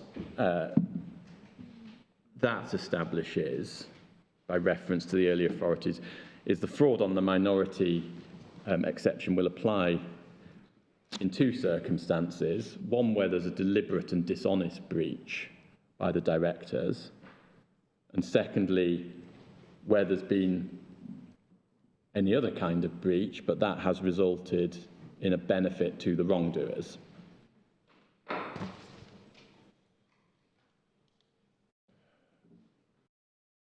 So either you show actual fraud, which is understood in this context as meaning a deliberate and dishonest breach, or you show another kind of breach, but in that case you have to show that the wrongdoers themselves have benefited from the wrongdoing. So there's those two elements. The key point for present purposes is that if you have a situation where the majority is obtaining some kind of benefit for themselves and preventing the company from claiming, then the minority shareholder will be able to pursue by way of a derivative action. This is director's benefit.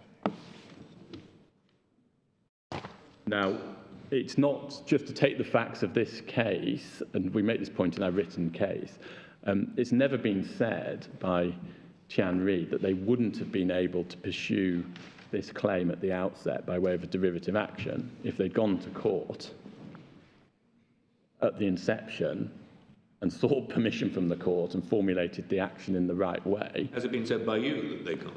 No, we haven't said that either. No, so they can. They could have. We said they could have done. Now, whether Your case is they could and should have done. they could and should have done exactly. Now, whether they can do so now is a rather different proposition. But absolutely, I mean, and that sort of proves the point, because on this type of fact pattern, there's no reason why you wouldn't be able to bring a derivative action. Well, subject to Lord Hoffman's point, that who are you suing? The case which is being advanced is a case against the company. Yes. But if in derivative action you're suing the company is effectively, although it's joined as a defendant, it's the real claimant. Well, what happens in the cases is, I mean, this case is extremely unusual in the sense that you've got a shareholder simply suing the company. But what typically happens, I think all of the other cases pretty much include the directors as defendants and the allottees of the shares. And in several cases, the company. And the company as well, yes, exactly. So I think residues is actually a good example where you get the shareholder bringing a claim, they join the company, all of the relevant directors who are said to have acted in breach of duty, and the allottees of the shares. But so far as a derivative action is concerned, that would be by the company against the directors and the allottees. So in our submission, the derivative action route may well be available. Aside from the derivative action, the shareholder may have other routes by which it can bring a claim, such as a just and equitable winding up petition, or in other jurisdictions, the statutory unfair prejudice remedy. And just on just and equitable winding up petition, it won't have escaped your lordship's attention that there is a just and equitable winding up petition on foot in this case, which makes exactly the same allegations. But of course, the remedy is so different there. Well, it may. I mean, if the shareholder wants the company to continue in existence, but wants the allotment set aside, the winding up order is not what they want. And it's a very blunt instrument for dealing with what may be a rather specific wrong. Except in Cayman, I think you have to go through a just and equitable winding up procedure in order to get what you might in the UK get out of Section 998. So you could actually, it needn't lead to a winding up order. So there is, my lord's exactly right, there is a distinction between Cayman and England on this point, because Cayman doesn't have the statutory unfair prejudice remedy. So the just and equitable winding up jurisdiction has a much larger role, including. Well, but it can lead to other remedies. It can lead to other remedies. The court can say, we'll cancel the allotment rather than winding up the company. The board discussed this in another family matter. Yes, that's right. Exactly right. Exactly right. So, I mean, thank you, my lord, because that's an important point of distinction. The second point is we do submit that allowing minority shareholders to bring their own claims would be contrary to the rule in Foss and Harbottle.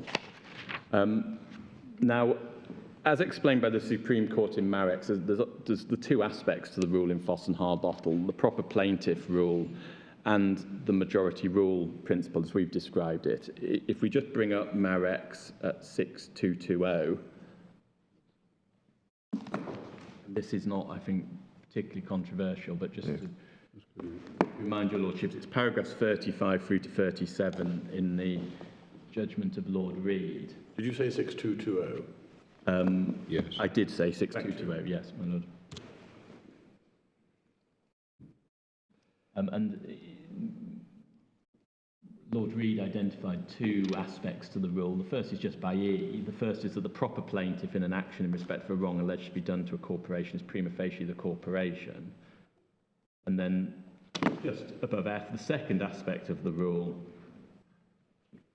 is what we've described by way of shorthand as the majority rule principle, where the alleged wrong is a transaction which might be made binding on the corporation and on all of its members by a simple majority of the members. No individual member of the corporation is allowed to maintain an action in respect to that matter, because if the majority confirms the transaction, the question falls, or if the majority challenges the transaction, there's no valid reason why the company should not sue. Now, in our submission, it's entirely right that the ability of an individual shareholder should be subject to whatever decisions the majority shareholders come to on behalf of the company as a whole. So if the majority shareholders acting in good faith and what they think are the best interests of the company think that the allotment should stand, then we submit it would be entirely wrong to allow an individual shareholder to sue. That would be contrary to the nature of the company. It would be contrary to the majority rule principle. It would also be contrary to the proper plaintiff principle, because by allowing an individual shareholder to sue, what that would contemplate is that the individual shareholder can sue the company, as in this case, but also join in, presumably, the directors and the allottees of the shares. And through that means, effectively bring the company's cause of action to set aside the allotment. Isn't there a weaker possible version of the majority rule, which is that it's a matter of discretion for the court if the majority could and quite likely would validate the action, either not to entertain the claim at all or to defer granting any remedy and wait and see what whether the majority do or not, as in the Buckley decision? Yes, I mean, that's a possible approach, but then the question is how you reconcile that with the existence of the cause of action. You'd have to sort of build that in as a qualification or a condition to the cause of action in some way. Well, then you could potentially acknowledge a very broad cause of action, such as the general right to see that the company observes the articles, but just say that the court won't entertain claims if the nature of the breach is one that can be ratified and there's a real prospect that it will be. Yes. So this, I mean, that's one I think quite compatible seems to be with a lot of the case law. I mean, I was going to come to that in the context of ratification, because this idea that actually there's a sort of defeasible cause of action, if you like.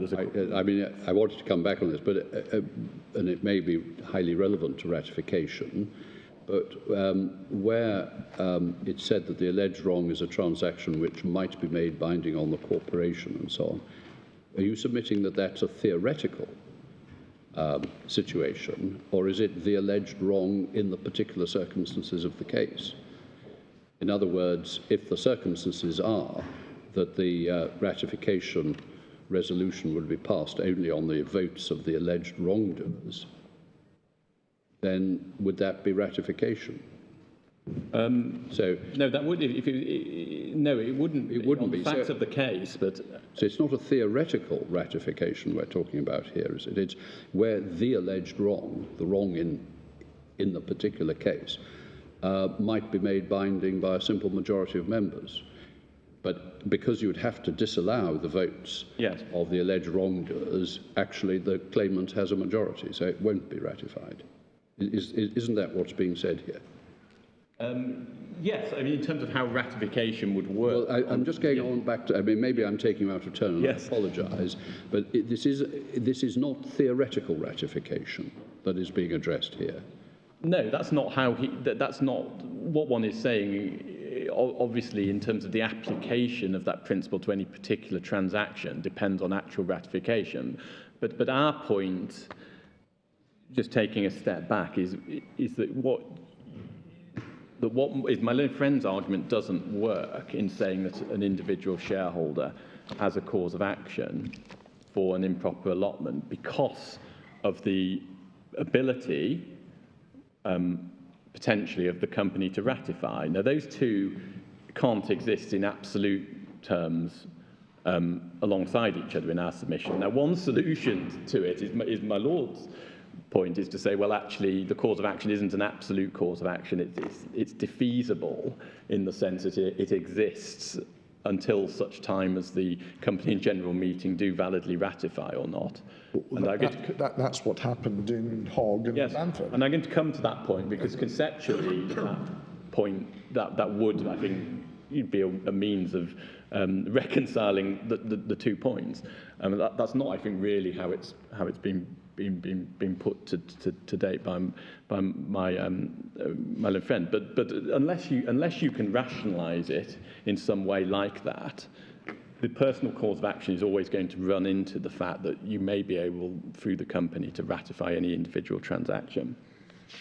Now, if I can just deal with the other points briefly before we come to ratification, there's two other points to mention. The third point is perhaps less weighty in the overall balance, but that is that allowing an individual shareholder a right of action does, to some extent, we submit, undermine the machinery that has quite carefully been put in place in the legislation in the Cayman Islands, like in this jurisdiction, governing the ability of a shareholder to bring a derivative claim on behalf of the company. And the way the legislature has approached this is to set out a fairly careful regime, which requires the shareholder to seek the permission of the court. You have to demonstrate a certain level of merits. It also potentially contains benefits for the shareholder in terms of entitlement to indemnity and so on and so forth.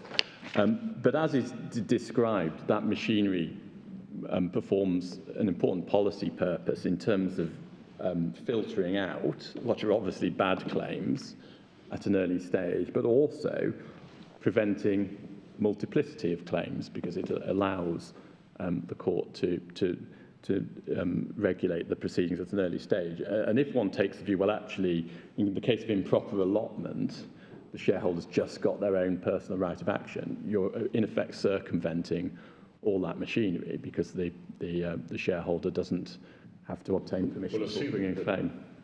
Assuming in your favour that it really is a derivative claim. Yes.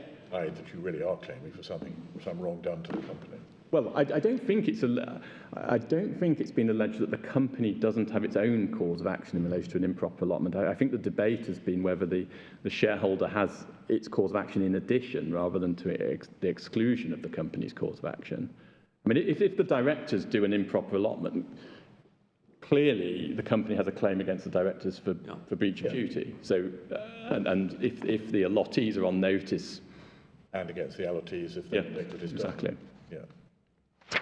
And there is an issue, I mean, we referred to it in the case about multiplicity of claims. I mean, if one is presupposing a situation that whenever there's an improper allotment, that gives rise to an individual right of shareholder to sue, then, well, you're effectively extending that to every shareholder in the company that has been the subject of the improper allotment.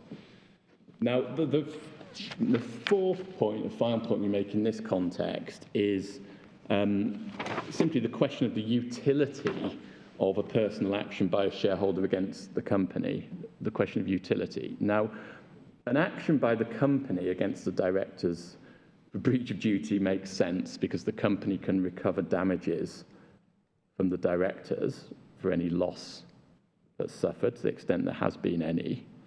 In the case of an improper allotment, what probably matters more is that the company would be able to bring an action against the allottees of the shares to set aside the allotment subject to questions of authority, notice and ratification. On the other hand, it's not clear what the cause of action by the shareholder against the company would itself achieve. It wouldn't itself enable damages to be obtained from the directors. It wouldn't itself lead to the allotment of the shares being set aside. And a claim for damages against the company in our submission wouldn't make much sense, because each shareholder would have the same claim, having been diluted by the improper issue. And all of those claims we submit would be subordinated to creditors. So one asks oneself, well, what is the purpose of the cause of action against the company? But on the facts of this case, on the assumed facts, most of the shareholders wouldn't have a claim, because the whole thrust of it is that they, through their association with the allottees forming a concert party, are beneficiaries of the scheme. So they've not lost anything. So you were saying all the shareholders would have a claim, but I'm just saying in this case they wouldn't. Yes, in the case depends what the claim is, doesn't it? It does. It was a claim for, as I understood you to be referring to a claim for damages for loss. I was, but I'm just thinking conceptually about the position of an improper allotment generally, where if you take one of the cases where the directors engage in an improper allotment of water takeover, which is perhaps more... but that's back to Bamford. It is exactly back to Bamford. But that's, Yes, right. And it's very difficult to see in that situation what the damages claim would bring. All right. You said the member bringing their own claim couldn't seek to have the allotment set aside. Yes. But why not, subject to issues of equities darling and so on? Because it's the company is the party to the allotment transaction. But the whole purpose of the member's action is to establish that this was not an act of the company. Well, I mean, you're then effectively running into Foss and Harbottle in my submission, because it's the company's cause of action, and what you're then contemplating is the shareholder brings its claim against the company, and uses that as a hook to then assert the invalidity of the transaction against the third party, and that is, in my submission. I mean, if you could do that, that would be you would be sort of running a coach and horses through Foss and Harbottle.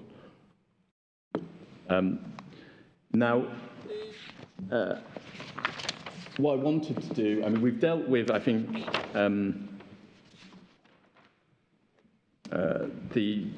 Howard Smith and Ampol. I mean, I think my friend relies on the remark of Lord Wilberforce at 838C 5961. It's not disputed that an action to set aside the allotment for rectification of the register was properly brought by Ampol as plaintiff. I mean, you have my points. I'm so sorry, with the page. Sorry, it's 5961. Thank you. In our submission, that doesn't exist. It doesn't really assist, certainly as a matter of analysis, in identifying what the cause of action is. It simply records that no point was taken on this in that case. There is no argument or analysis on the point. On the facts, there is this question as to whether it's a majority shareholder case, and as I accepted in exchange to my Lord Richards yesterday, we accept that as formulated, it's a minority shareholder case because Ampol by itself didn't have a majority of the shares. But it's quite clear in our submission from the report that it was regarded as being associated with the other shareholder bulk ships. They were acting together, and that between the two of them they held 55% of the issued shares. And if, just showing you that, if I may, 5944, it's in fact the very first sentence of the head note. Two companies, Ampol and Bulk Ships, held 55% of the issued shares of the company, which required more capital. Sorry, page 5. It's 5944, and it's 44. just sorry. firstly the very first sentence of the head note. The two companies are treated together as holding 55% of the capital, and if you go to Lord Wilberforce at 5952, between letters D and E,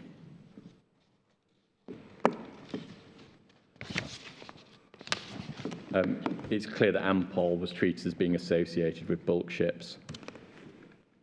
Associated with Ampol was Bulk Ships Limited, a substantial shareholder. So that's letter... just underneath letter D, on 5952. Yes. They were treated as being associated, and as associated, holding together about 55% of the equity. So I accept, as the action was formulated, because it was simply brought by Ampol alone, you can say it's a minority shareholder example, but in substance, it appears that the majority were at least supportive of the action. But that's the majority before the issue of the shares had taken place. They're in the minority after the issue. Correct, yes. Correct. It's a majority to minority complaint. Exactly, yes. Exactly right. Now, I'll deal quickly with the question of ratification. Now, I've covered quite a lot of the ground on this in terms of explaining what our point is in terms of the contrast or the irreconcilability between my learned friend's assertion of what the cause of action is and the ability to ratify. As I understand, and certainly the case that's put against us in the written case is to say that the majority can't ratify an improper allotment and that Bamford and Bamford was wrongly decided. That's the case that's put against us. And in our submission, that is plainly wrong. Bamford and Bamford was, we submit, correctly decided. And you can simply test that by asking yourself the question, what reason is there why majority shareholders in a company acting bona fide in good faith, why shouldn't they be able to ratify an improper allotment made by the directors for an improper purpose? If the shareholders independently think, well, actually, no, this really is in the best interest of the company, we think it's a good idea, actually, having had full disclosure, why shouldn't they be able to ratify it? In our submission, the answer to that is obviously yes. So there's then, I think, a development into a sort of fallback position, which I'm not sure how firmly my friends embraced this, but it's certainly arisen in argument, which is the concept of the defeasible cause of action, which is to say, well, you've got a cause of action vested in a shareholder which exists unless and until there is valid ratification by the majority. Now, there obviously isn't, one can't point to case law that supports that existence of that sort of cause of action. In our submission... What about Hogg and Crampon? Hogg is precisely that, isn't it? And residues. But it doesn't... It in that way.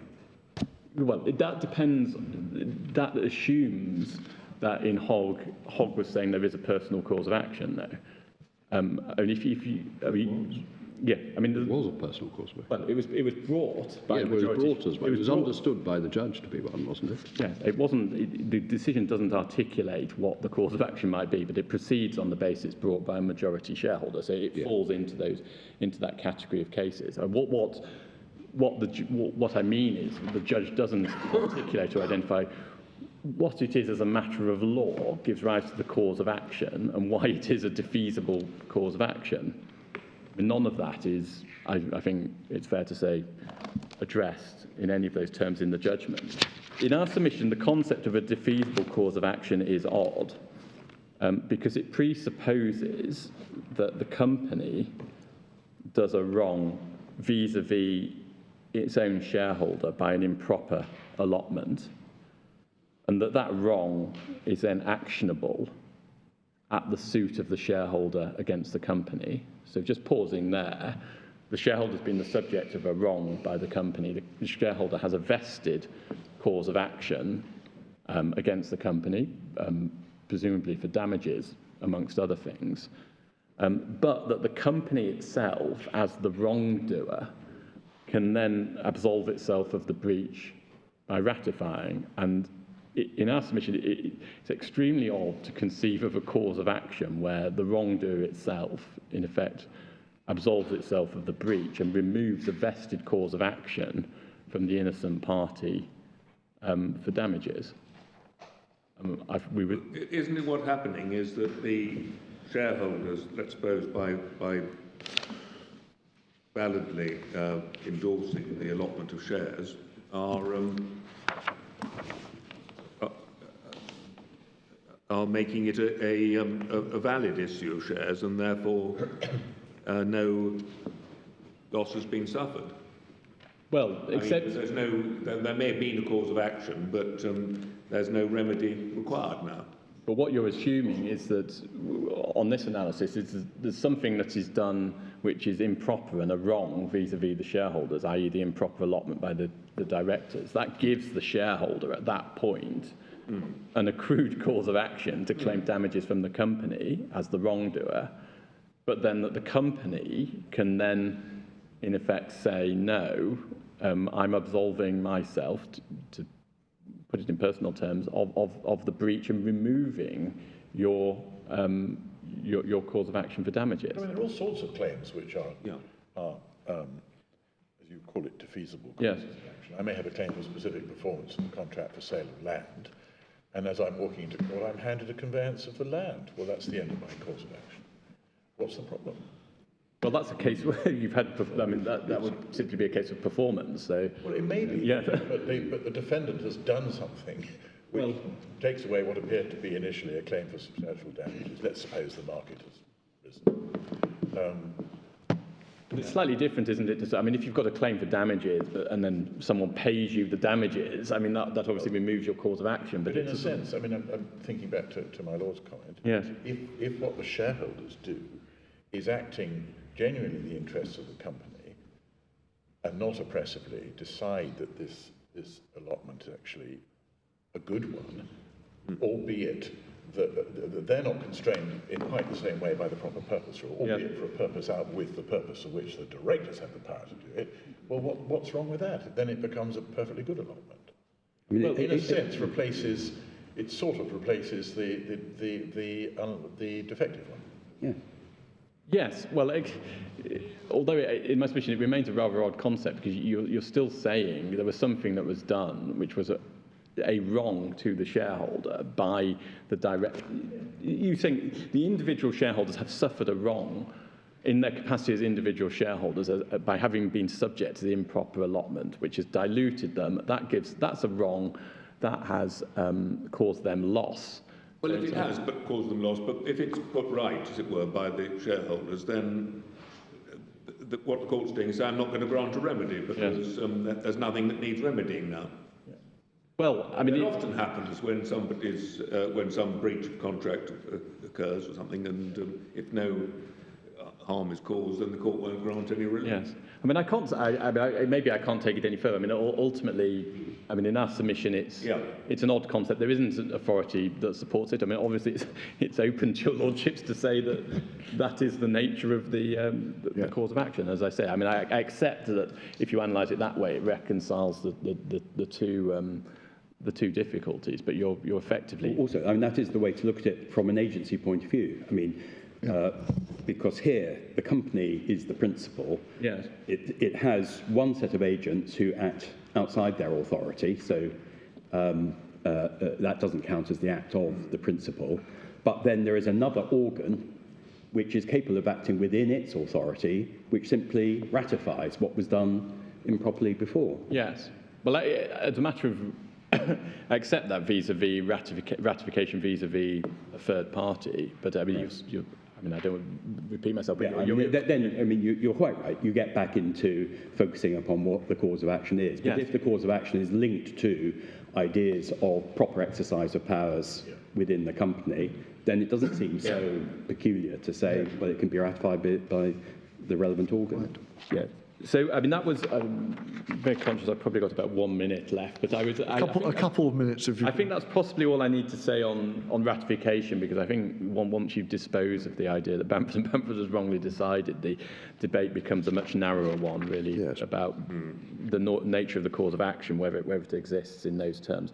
The final topic is simply whether an allotment for an improper purpose is void or voidable. And I think I can deal with this very quickly. I mean, in our submission... Personally, no. No, I don't think we need to... Well, I'm very grateful. My Lords, I'm grateful. Subject to any further questions from your Lordship, those are our submissions. Well, the board is very grateful to you. You have faced a barrage of questions from different angles from the bench here, and you've answered them skillfully. Thank you. Thank you, my Lord.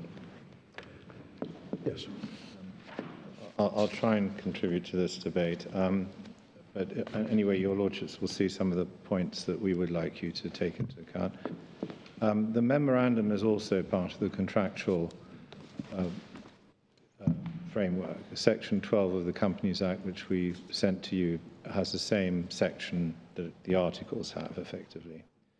The articles include a power, the powers, obviously, several powers, and they're delegated to various organs, as Lord Sales put it, some of which have fiduciary duties. I mean, sometimes the powers delegated to the general meeting, which obviously doesn't have fiduciary duties. But when you entrust a power to the board, when the members do that and the company does that in the articles, it wants those powers to be performed in accordance with fiduciary duties.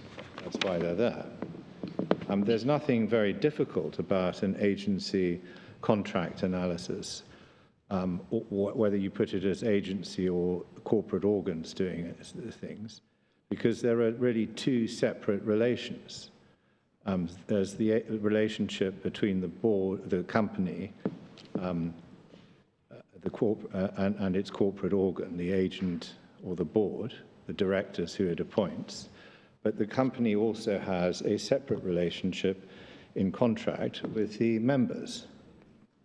There's nothing odd about a principal having an agent whose misbehavior puts the principal in breach with a relational contract with a third party. Would you say there's a breach here of contract? Well, I'll come to breach. I'll come to that. But there's nothing conceptually odd about the agency analysis, is all I want to say. And Learned Friend's submissions yesterday ignored the fact that there were two separate relationships. So you come to the cause of action, and our submission is that the cases contemplate having a direct action to enforce, to see the Constitution enforced. So, for example, if there's a violation of the provisions or the use of the power outside the scope of the contract, i.e. properly, because the powers are infused with certain principles, then that is a violation of the Constitution. What kind of violation? By the Constitution, you mean the memorandum and articles? Yeah, yes. What kind of violation entitles a member to complain? Well, it's not just breach of a term, such as breach of a prohibition. If you look at Lord Justice Jenkins in Edwards, the reference is page 5753 between letters F and H. He mentions invasion of rights 4 times. And when he talks about breach of articles, he talks about breach of the articles plural. He hasn't identified breach of a particular rule in the trade union contract. What he says is invasion of rights in the same sort of sense. And if you look at the other page, 5754, similarly F to H, you'll see that the rule is held to be invalid because of that. But what right has been invaded? Well, that's the thing. The right is the member's right is to have the Constitution observed, we say. And the allotment cases and Leclerc's are not really explicable on the basis of breach of a conventional prohibition or anything like that. So this is the basis that's identified in the 2 articles you mentioned yesterday, essentially. Well, yes, of course. The right to have the articles observed that every member has. Yes, of course. Wedderburn was talking at a time long before the proper, long before Howard Smith. So he's only looking at breach of contract in a sort of fairly orthodox way.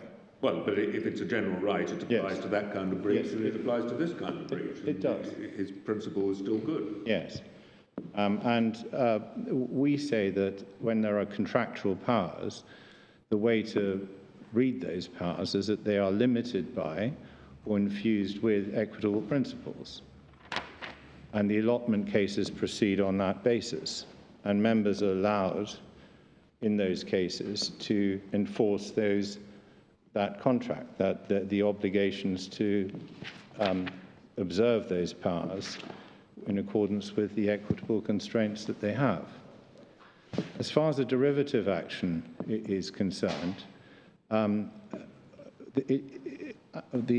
passage that you were shown is about a director's benefiting personally, not the members, because it's a breach of duty. We'd have to show fraud against the directors. They're independent directors in this case. The point my learned friend is making is derivative action is an alternative in this circumstance, but you can't get a derivative action unless you show the directors have acted dishonestly.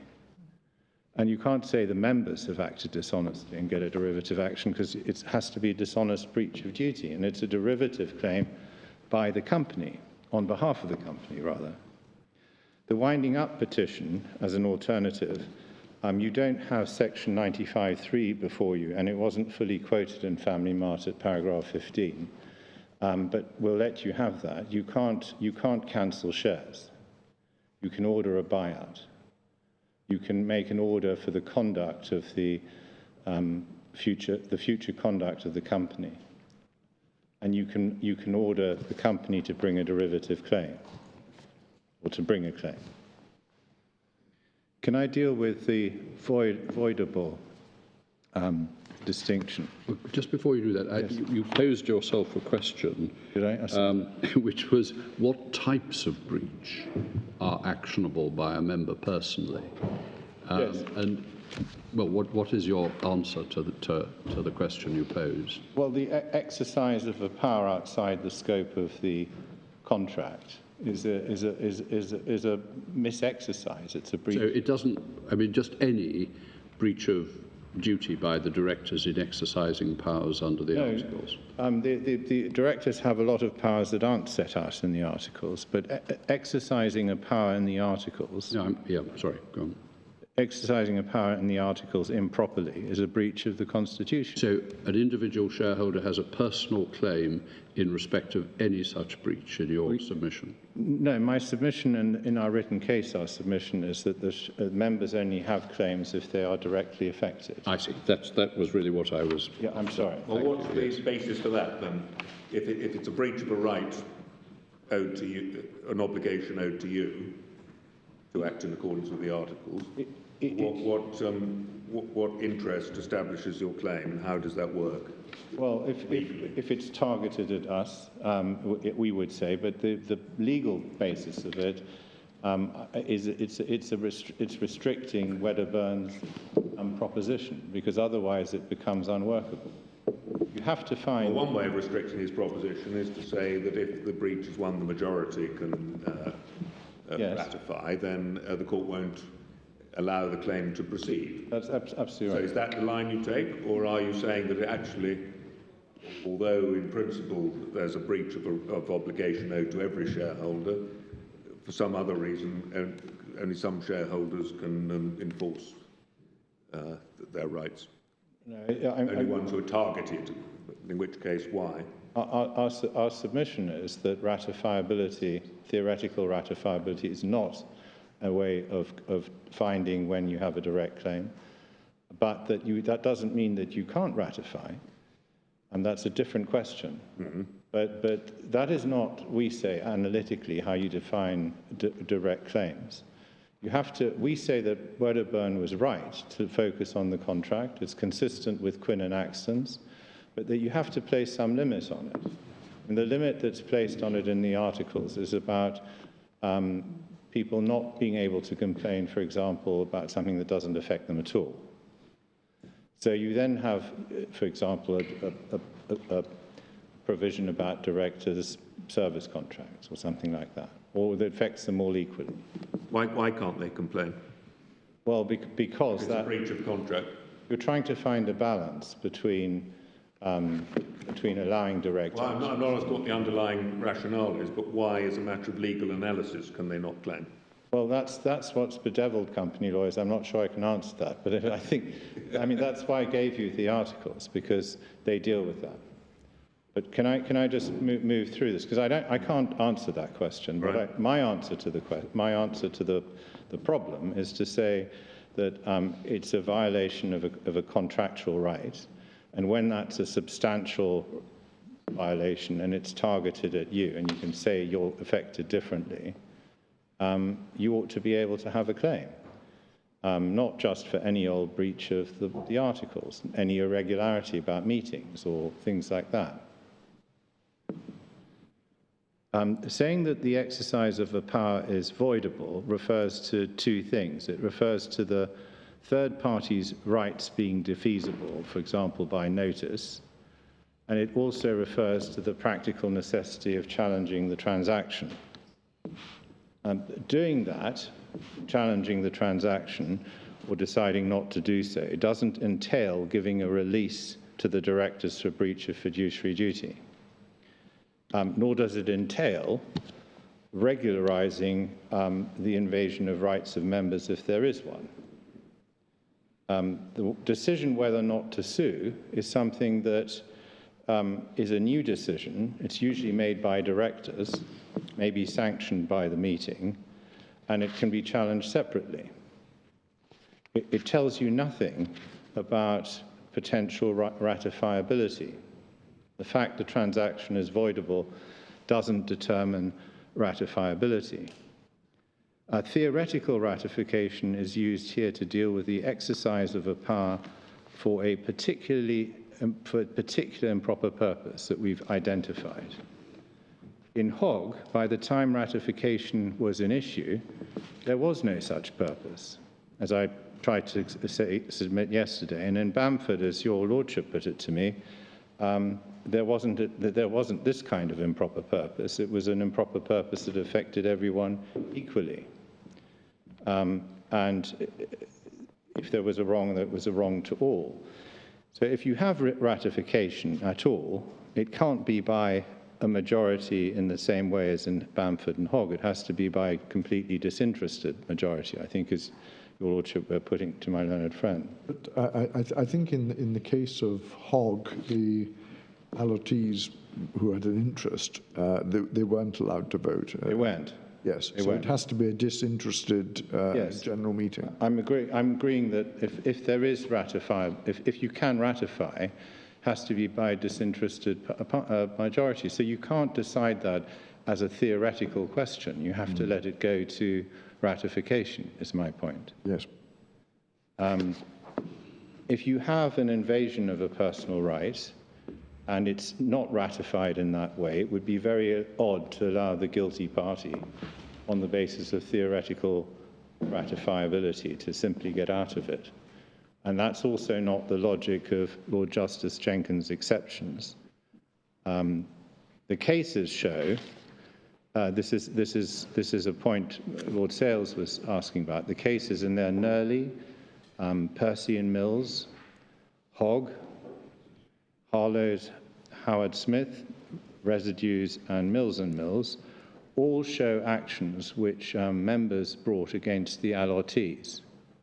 So in almost all the cases, even the English cases, and Howard Smith, precisely in Howard Smith, you've seen it, the members' direct claim was not just against the company, but involved allottees. In some of them, the improper purpose wasn't shown, but none of them were non-suited. Residues deals, as my learned friend showed you, with theoretical ratification.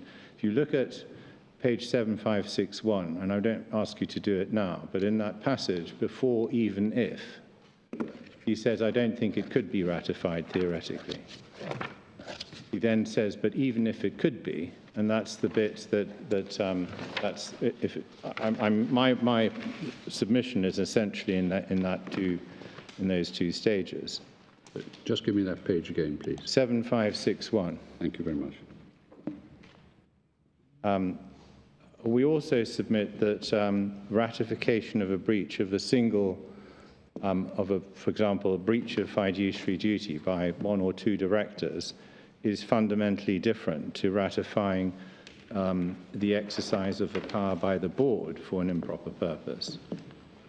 You can obviously release a director for personal liability, which is what you do when you ratify in the sense of Northwest Transport and BT. And you can also adopt the transaction with the director because he's acting in a personal capacity like a third party. That's very different to ratifying internally an improper exercise of power which affects one of the members in a particular way. And it's an odd thing to allow that to happen. Can I just say something about the relief we sought, a declaration, and this goes to utility. It wasn't argued below that the court had no jurisdiction to grant a declaration in our case. It's not an argument that surfaced, for example, the reference to Rolls-Royce, until we saw their written case. Can I just ask, what declaration exactly were you seeking? I'm not sure that the exercise of the power to issue shares was invalid. And we do that in the particular circumstances where we have not had disclosure of the UBOs of the allottees. We've also got a winding up petition where the people who targeted us, ACC and CNBM, the rival cement producers, are parties and will be bound by the outcome of the discussion about this particular claim in the petition.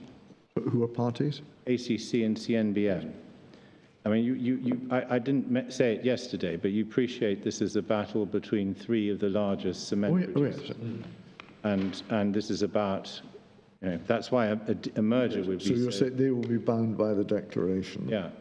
And we will get on discovery, which hasn't happened yet, we hope, we should get, discovery of the UBOs, in which case we can then join them. But at the moment...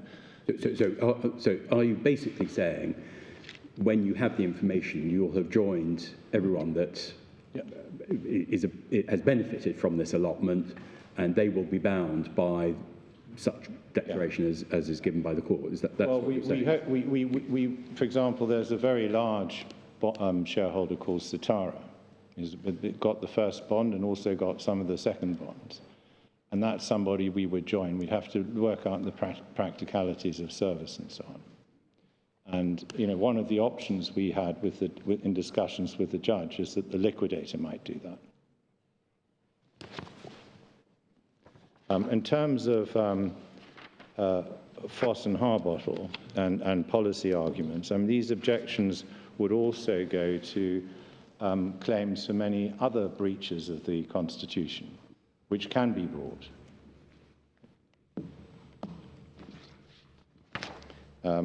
And I did make the argument yesterday about futility that we had a debate before Mr. Justice Siegel about the utility of the declaration.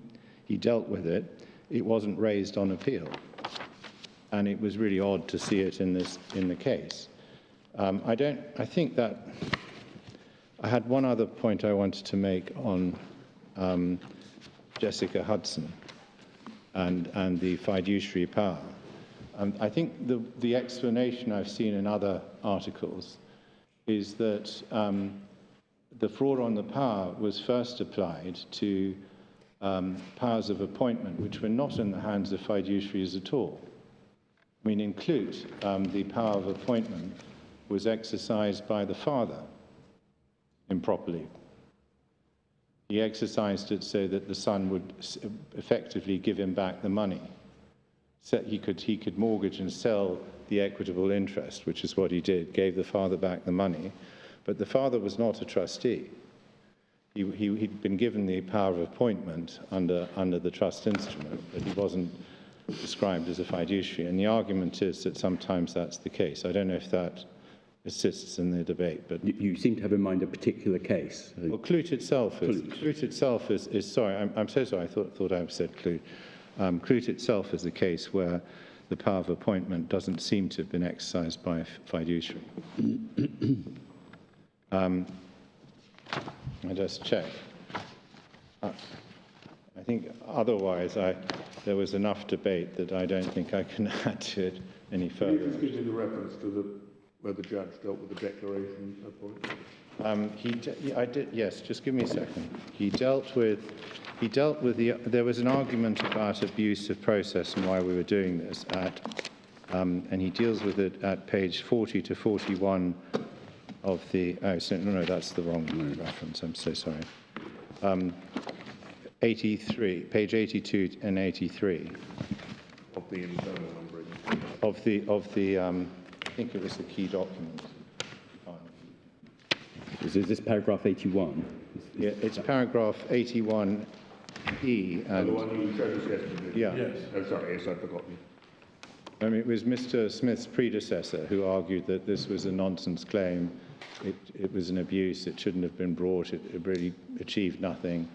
And if you were running this argument about utility, this particular aspect of it should have been run then. And we had all these arguments about the petition. I mean, the writ. So unless there's something that, I do actually have 5 minutes, so unless there's something you want me to deal with, I wasn't going to say anything else.